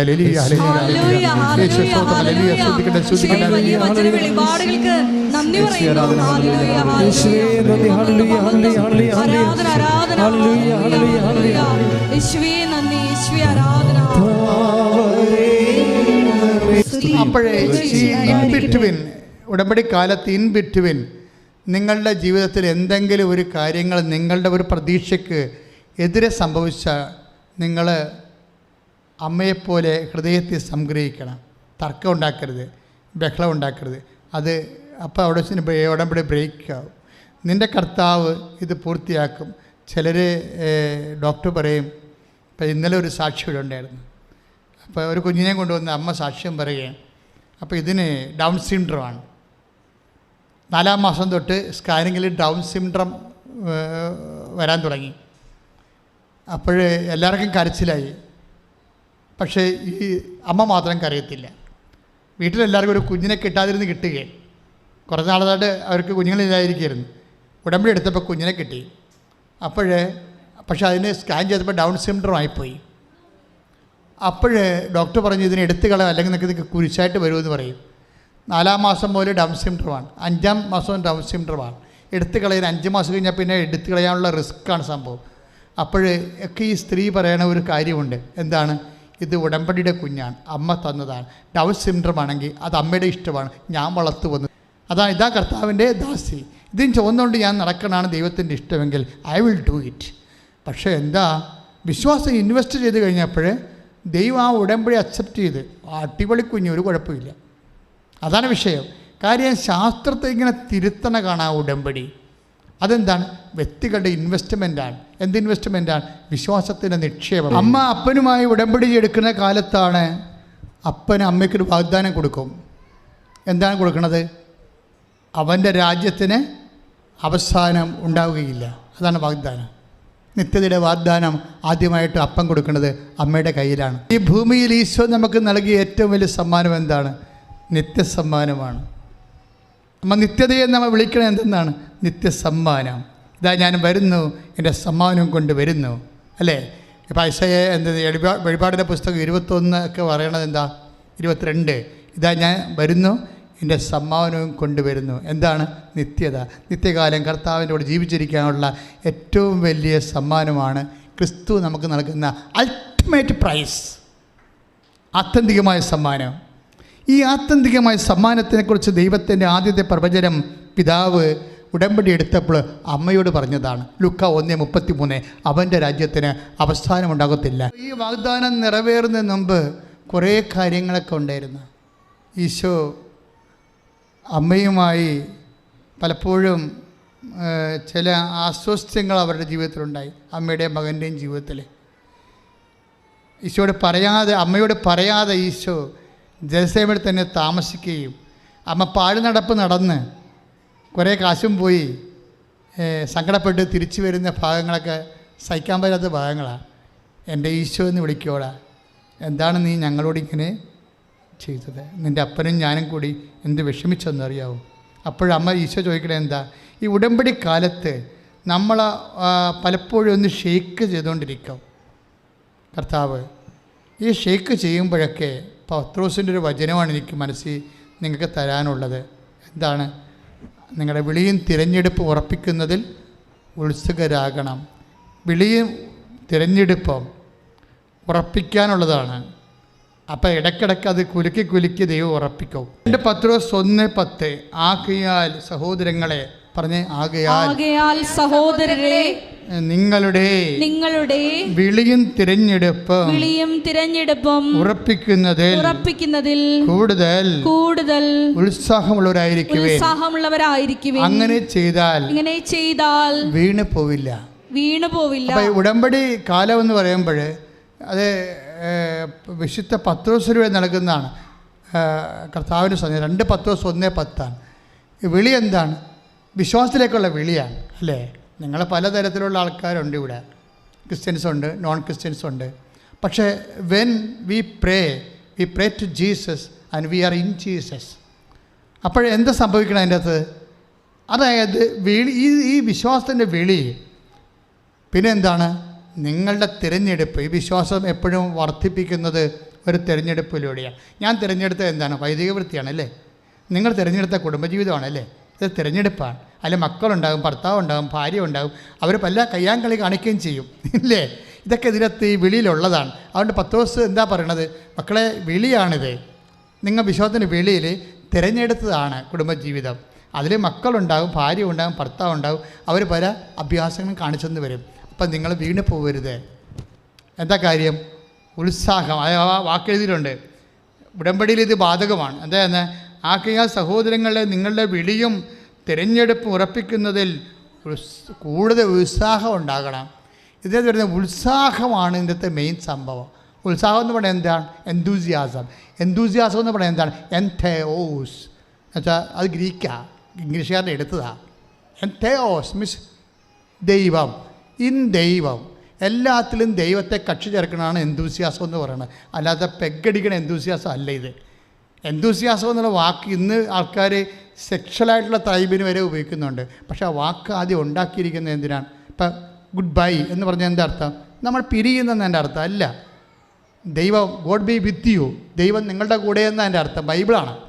ഇതെല്ലാം ഒരു മനുഷ്യൻ വിശ്വാസം ജീവിച്ചൊരു മനുഷ്യർ ഉണ്ടാക്കിയെടുത്ത ടെർമിനോളജികളാണിത്. അതിനെല്ലാം ആ അർത്ഥം ഇന്ന് പുതിയ തലമുറയ്ക്ക് വിശ്വാസം നഷ്ടപ്പെട്ടപ്പോൾ വേറെ കാര്യങ്ങൾക്ക് അത് ഉപയോഗിക്കാൻ തുടങ്ങിയെന്ന് മാത്രമേ ഉള്ളൂ. പക്ഷേ ഒരു കാര്യം സത്യമാണ്, ഉത്സാഹം എപ്പോഴും ഉത്സാഹം തന്നെയാണ്. നിങ്ങൾ ഇന്ന് കാണിക്കുന്ന ഉത്സാഹം അവസാനം വരെ കാണിച്ചില്ലെങ്കിൽ വെളിപാടിൻ്റെ പുസ്തകത്തിലെ ക്വസ്റ്റ്യൻ വരുന്നുണ്ട്. സ്മിർനായിലെ സഭയ്ക്ക് പോകും, ഇതൊക്കെ എഴുതുമ്പോൾ പറയും നിങ്ങൾക്ക് ആദ്യം ഉണ്ടായിരുന്ന ഉത്സാഹം ഇന്നില്ല എന്ന് പറയും. 2-ാം അധ്യായം 4-ാം വാക്യം എഫേസസിലെ സഭയുടെ ദൂതന് എഴുതുന്നത് എങ്കിലും നിനക്കെതിരായി എനിക്കൊന്ന് പറയാനുണ്ട്. നിനക്ക് ആദ്യമുണ്ടായിരുന്ന സ്നേഹം നീ കൈവിടിഞ്ഞിരിക്കുന്നു. അതായത് മനുഷ്യന് ദൈവസ്നേഹം കുറയുമ്പോഴാണ് ബാക്കിയെല്ലാം കുറയണത്. ഇതെല്ലാം ആപ്പെക്സ് എന്ന് പറയണത് ദൈവസ്നേഹമാണ്. ഇപ്പം നിങ്ങൾക്ക് പശ്ചാത്താപം വേണമെന്ന് പറഞ്ഞോ, പശ്ചാത്താപം വേണമെങ്കിലും നിങ്ങൾ പശ്ചാത്താപം തരണമെന്ന് പ്രാർത്ഥിക്കരുത്. പശ്ചാത്തലമായിട്ടൊരു സാധനം ദൈവത്തിന് തരാൻ പറ്റത്തില്ല. നിങ്ങൾ പ്രാർത്ഥിക്കേണ്ടത് എനിക്ക് ദൈവസ്നേഹം തരണമെന്ന് പ്രാർത്ഥിക്കണം. അതിൻ്റെ ഫ്രൂട്ടായിട്ടാണ് പശ്ചാത്താപം വരണത്. മരമറിയാതെ കൊണ്ടേ കൊടിയിടരുത്. പറഞ്ഞ മനസ്സിലായില്ലേ? എനിക്ക് പശ്ചാത്താപം തരണമെന്ന് പറഞ്ഞിട്ട് തനത്തായിരുന്നു നിലവിളിക്കരുത്. മറിച്ച് എനിക്ക് ദൈവസ്നേഹം തരണമെന്ന് പറയണം. അതോടുകൂടി എല്ലാം വരും. എനിക്ക് വെള്ളം തരണമേ എന്ന് പറഞ്ഞ് കിടന്ന് കാറരുത്. മറിച്ച് ആദ്യം കറണ്ട് തരാൻ പ്രാർത്ഥിക്കണം. അപ്പോൾ കറണ്ട് വെള്ളവും കിട്ടും, മോട്ടർ ഓണാകും, അതുപോലെ തന്നെ ഫാനും ഓണാകും, ലൈറ്റ് ഓണാകും. വെള്ളമാണ് പ്രശ്നം, കറണ്ടാണ് പ്രശ്നം. അതുകൊണ്ട് ദൈവസ്നേഹമാണ് നമ്മൾ ഫോക്കസ് ചെയ്യേണ്ടത്, അല്ല വേറെ ഒരു സാധനം ഫോക്കസ് ചെയ്യരുത്. എല്ലാ അനുഗ്രഹത്തിൻ്റെയും സോഴ്സ് എന്ന് പറയുന്നത് ദൈവസ്നേഹമാണ്. പ്രാർത്ഥിക്കുക, കർത്താവേ ഉടമ്പടി എടുക്കുന്നതോടുകൂടി സഭയ്ക്ക് എഴുതിയിരിക്കുന്ന പോലെ ഞങ്ങളുടെ സ്നേഹത്താൽ ഞങ്ങളെ ഉത്സാഹമുള്ള ഭരിതരാക്കണമേ. ദൈവസ്നേഹത്താൽ ഞങ്ങളെ ഉത്സാഹഭരിതരാക്കണമേ. ശ്രദ്ധിക്കട്ടെ. ഹല്ലേലൂയ. ഉടമ്പടി പ്രകാരമാണ് വിശ്വസ്തത പാലിച്ചുകൊണ്ട് ഇതാ കർത്താവിൻ്റെ ദാസ്യം എന്ന് ലൂക്ക 1:38 പറഞ്ഞതിന് വാക്ക് പാലിച്ചുകൊണ്ട് ആ ഉടമ്പടി അപ്പനോട് പറഞ്ഞ ഉടമ്പടി പാലിച്ചുകൊണ്ടാണ് അമ്മ യോഹന്നാന്റെ സുവിശേഷം 19:25 കുരിശിൻ്റെ ചുവട്ടിൽ നിൽക്കണത്, ആ ജോലി പൂർത്തിയാക്കിക്കൊണ്ട്. ആ സമയത്താണ് അപ്പൻ ഉടമ്പടി പൂർത്തിയാക്കുന്നത്. അത് ആ കള്ളനോടൊന്ന് വിളിച്ച് പറയുന്നുണ്ട്. എന്താണ് 23:40 ലൂക്ക 23:43 എന്താണ്? ഇന്ന് നീ എൻ്റെ കൂടെ പർദീസയിലായിരിക്കും. ഇതും ആദ്യത്തെ വചനം അപ്പ ആദ്യം അമ്മയോട് പറഞ്ഞില്ലേ, അവൻ്റെ രാജ്യത്തിന് അവസാനം ഉണ്ടാകത്തില്ല. ലൂക്ക 1:33. ആ അവൻ്റെ രാജ്യത്തിന് അവസാനം ഉണ്ടാകത്തുന്ന ഉടമ്പടി കാലങ്ങളിൽ ഇതിൻ്റെ ഇടയ്ക്ക് കുറേ പ്രശ്നങ്ങളൊക്കെ നടന്നായിരുന്നു. അമ്മ ഈസിനെ കാണാതെ പോണതും അമ്മ വിഷമിക്കണതും കുറേ കാര്യങ്ങൾ എന്തെല്ലാം നടന്നാലും അവസാനം കറങ്ങി തിരിഞ്ഞ് വണ്ടി സ്റ്റാൻഡിൽ തന്നെ പിടിക്കും. എന്താണ്? അപ്പൻ്റെ വാക്ക് പാലിക്കും, അപ്പൻ ഉടമ്പടി പാലിക്കും. അമ്മയോട് അന്ന് പറഞ്ഞതാണ് അവൻ്റെ രാജ്യത്തിന് അവസാനം ഉണ്ടാകില്ലെന്ന്. അത് ഈ കുരിശിൻ്റെ ചുവട്ടിൽ വെച്ച് അമ്മയെ കാണിക്കും അപ്പൻ ഉടമ്പടി പാലിച്ചുകൊണ്ട്. എന്താ പറയണത്? 23:24 എന്താണ്? ഈശോ നല്ല കള്ളനോട് പറഞ്ഞു. എന്താ പറഞ്ഞത്? അവൻ്റെ നീ ഇന്ന് എൻ്റെ കൂടെ അത് തന്നെ. അതായത് അവൻ്റെ രാജ്യത്തിന് അവസാനമുണ്ടാവുകയില്ല. എന്താ വിഷയമെന്ന് പറയണത്? ഇതുപോലെ തന്നെയായിരിക്കും നമ്മുടെ ജീവിതത്തിൽ എപ്പോഴായാലും ഈ ഉടമ്പടി ദൈവം പാലിച്ചിരിക്കും. അത് നമ്മൾ അവിശ്വസ്തരായാലും ദൈവം ഉടമ്പടി പാലിക്കും. പക്ഷെ നമുക്ക് അനുഭവിക്കാൻ യോഗ്യതയെന്ന് ഞാൻ പറഞ്ഞില്ലേ, അവർ വീടുകൾ പണിയും, അതിൽ താമസിക്കും, അവരുടെ മുന്തിരിത്തോട്ടങ്ങൾ വെച്ച് പിടിപ്പിക്കും, അതിൻ്റെ ഫലം അനുഭവിക്കാൻ യോഗ്യത എന്ന് പറയണത് ഐസയാ 65:21. അവർ വീടുകൾ പണിയും, പക്ഷേ നാട്ടുകാർ കയറി താമസിക്കരുത്, നമുക്കത് വിൽക്കേണ്ടി വരരുത്. മനസ്സിലായില്ലേ? അവർ നാല് കട പോയി അവസാനം അതിൻ്റെ അവിടെ താമസിക്കാൻ ആരും ഇല്ലാതെ എത്ര വീടുകളാണ് ശവക്കൊട്ടം പോലെ കിടക്കുന്നത്. ഇത് അനുഗ്രഹം കിട്ടണ കൊണ്ടായില്ല. അച്ഛൻ എവിടെയാണ് തുടങ്ങിയതെന്നോ നിങ്ങൾ ചിന്തിക്കണം. തുടങ്ങിയ ഭാഗത്തേക്ക് പരിശുദ്ധാത്മാവ് കൊണ്ടൊന്ന് അവസാനിപ്പിക്കണത്. എന്താ പറയണത്? അനുഗ്രഹം പോലെ തന്നെ പ്രധാനപ്പെട്ടതാണ് അനുഭവിക്കാനുള്ള യോഗ്യത.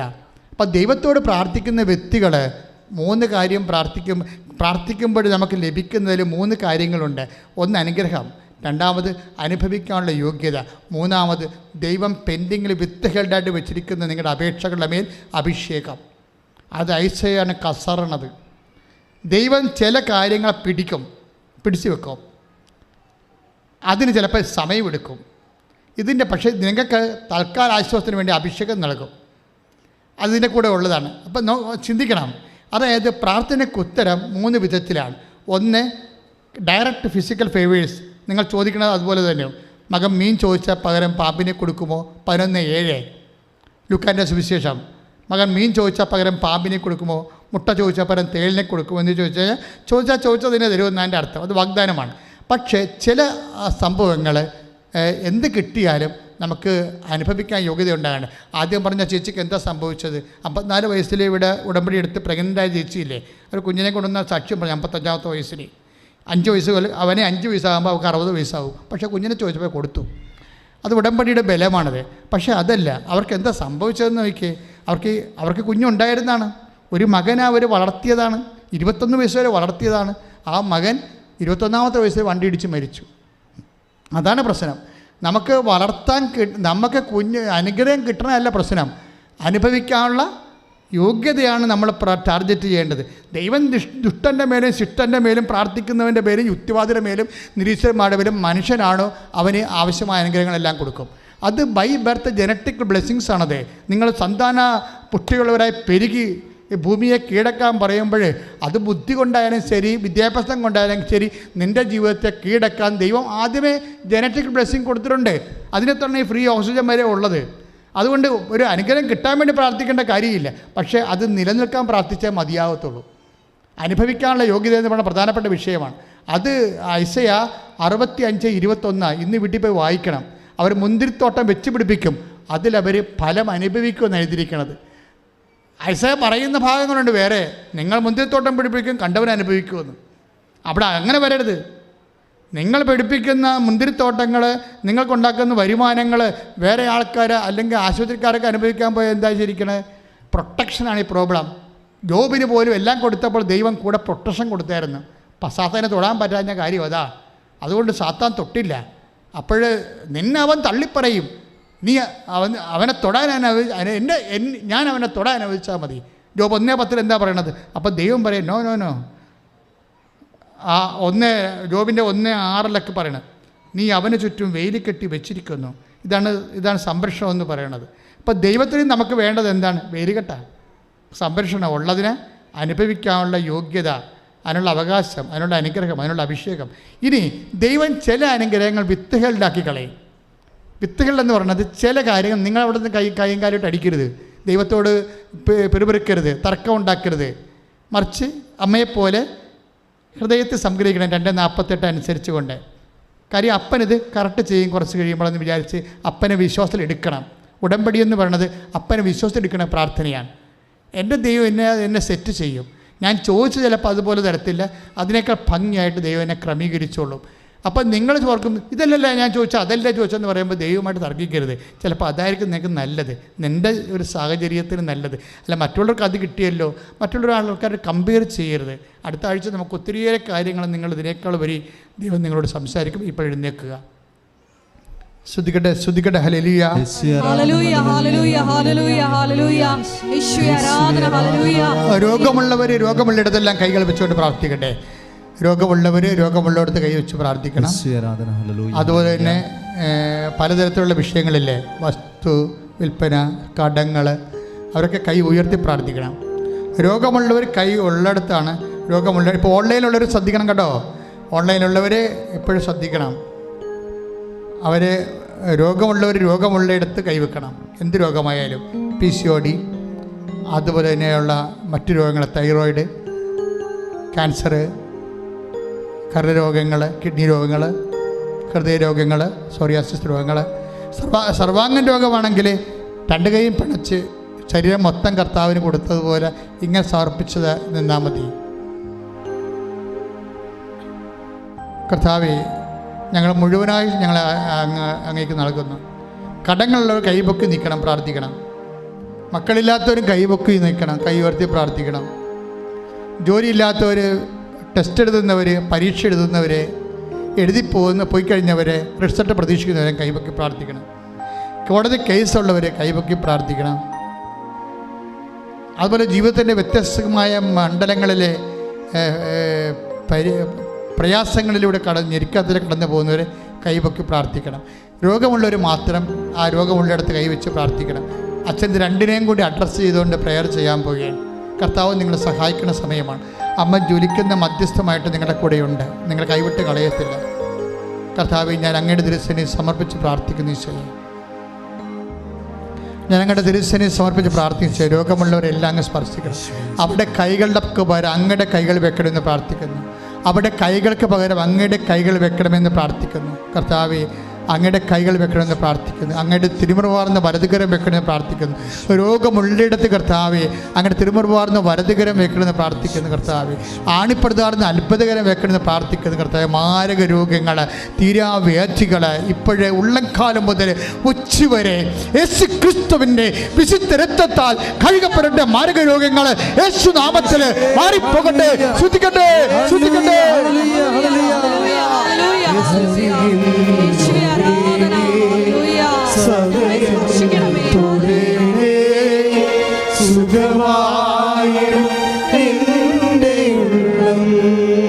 അരികിൽ വരണമേ.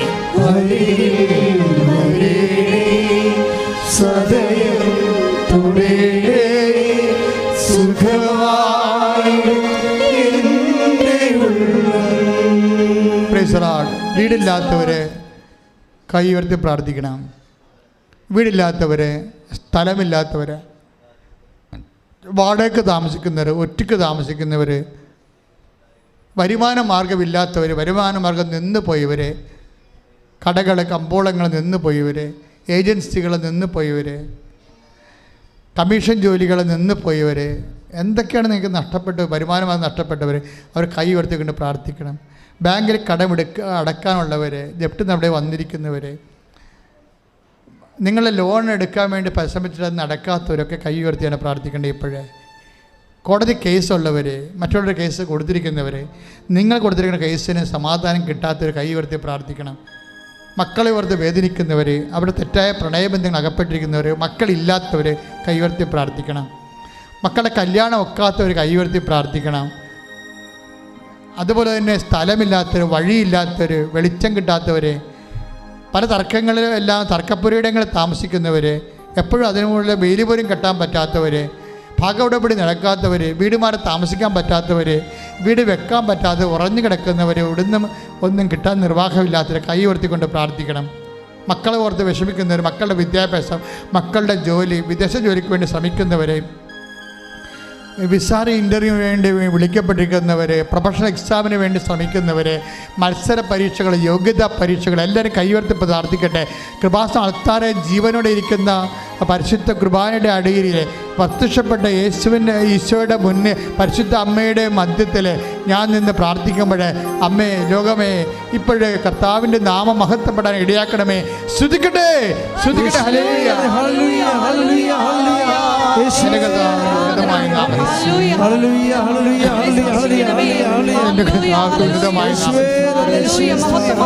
എല്ലാ ജീവിത ദുരിതങ്ങളും തടസ്സങ്ങളും, എല്ലാ ജീവിത ദുരിതങ്ങളും തടസ്സങ്ങളും യേശുവിന്റെ നാമത്തിൽ മാറ്റി. ശ്രുതികട്ടെ, ശ്രുതികട്ടെ, ശ്രുതികട്ടെ. വിശുദ്ധ രക്തം അവസ്മാര രോഗികള്, രോഗികള്, ജീവിത ദുരിതങ്ങള്, ദേശത്തിന് വേണ്ടി ജോലിക്ക് വേണ്ടി പോകാൻ ശ്രമിക്കുന്നവര്, ജോലി നഷ്ടപ്പെട്ടവര്, പ്രമോഷൻ തടയപ്പെട്ടവര്, കർത്താവേ, എല്ലാവരെയും സംബന്ധിച്ച് പ്രാർത്ഥിക്കുന്നു. വിവാഹമോചനത്തിന് വേണ്ടി വേദനത്തിന്റെ അവസ്ഥയിൽ വേദനിക്കുന്നവരെ എല്ലാവരെയും കർത്താവേ, ഈ പരിശുദ്ധാമ്മയുടെ മധ്യസ്ഥത്തില് ഈശോയ്ക്കുന്ന സമയമാണ്. ഒരു നിമിഷം മൗനമായിട്ട് മക്കൾ ആരാധനയ്ക്ക് വന്ന കാര്യങ്ങൾ, ഉടമ്പടി ചെയ്യാൻ പോകുന്ന കാര്യങ്ങൾ, ചെയ്ത കാര്യങ്ങളൊക്കെ മൗനമായിട്ട് ആരാധനയ്ക്ക് മൗനമായി സമർപ്പിക്കുക. അതിൻ്റെ മേലാണ് ആശീർവാദം കിട്ടാൻ പോണത്.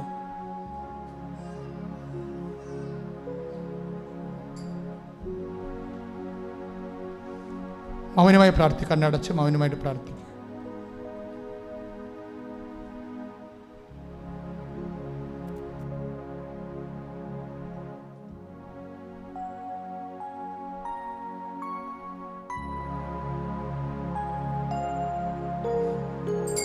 ശിരസ് നമിച്ച് ഈശോയുടെ ആശീർവാദം സ്വീകരിക്കാം.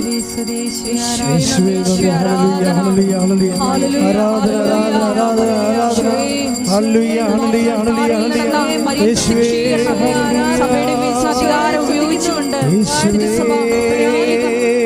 പഠിക്കുവാനുള്ള വലിയ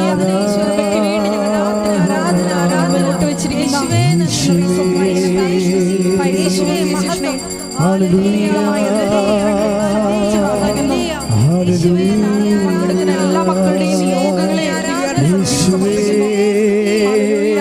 എല്ലാവരെയും സാക്ഷികളായി ഉയർത്തണമേ. ഹല്ലേലൂയ. പരിശുദ്ധ പരമാ ദിവ്യകാരുണ്യമേ, ഇന്നുമെന്നും അങ്ങേക്കാരാധന.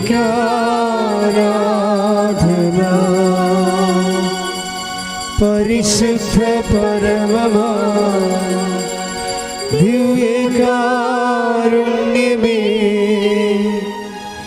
ഇന്നുമെന്നും അങ്ങേക്കാരാധന.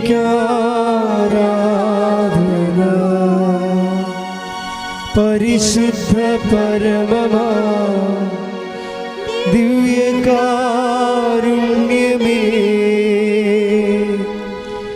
എന്നുമെന്നും അങ്ങേക്കാരാധന.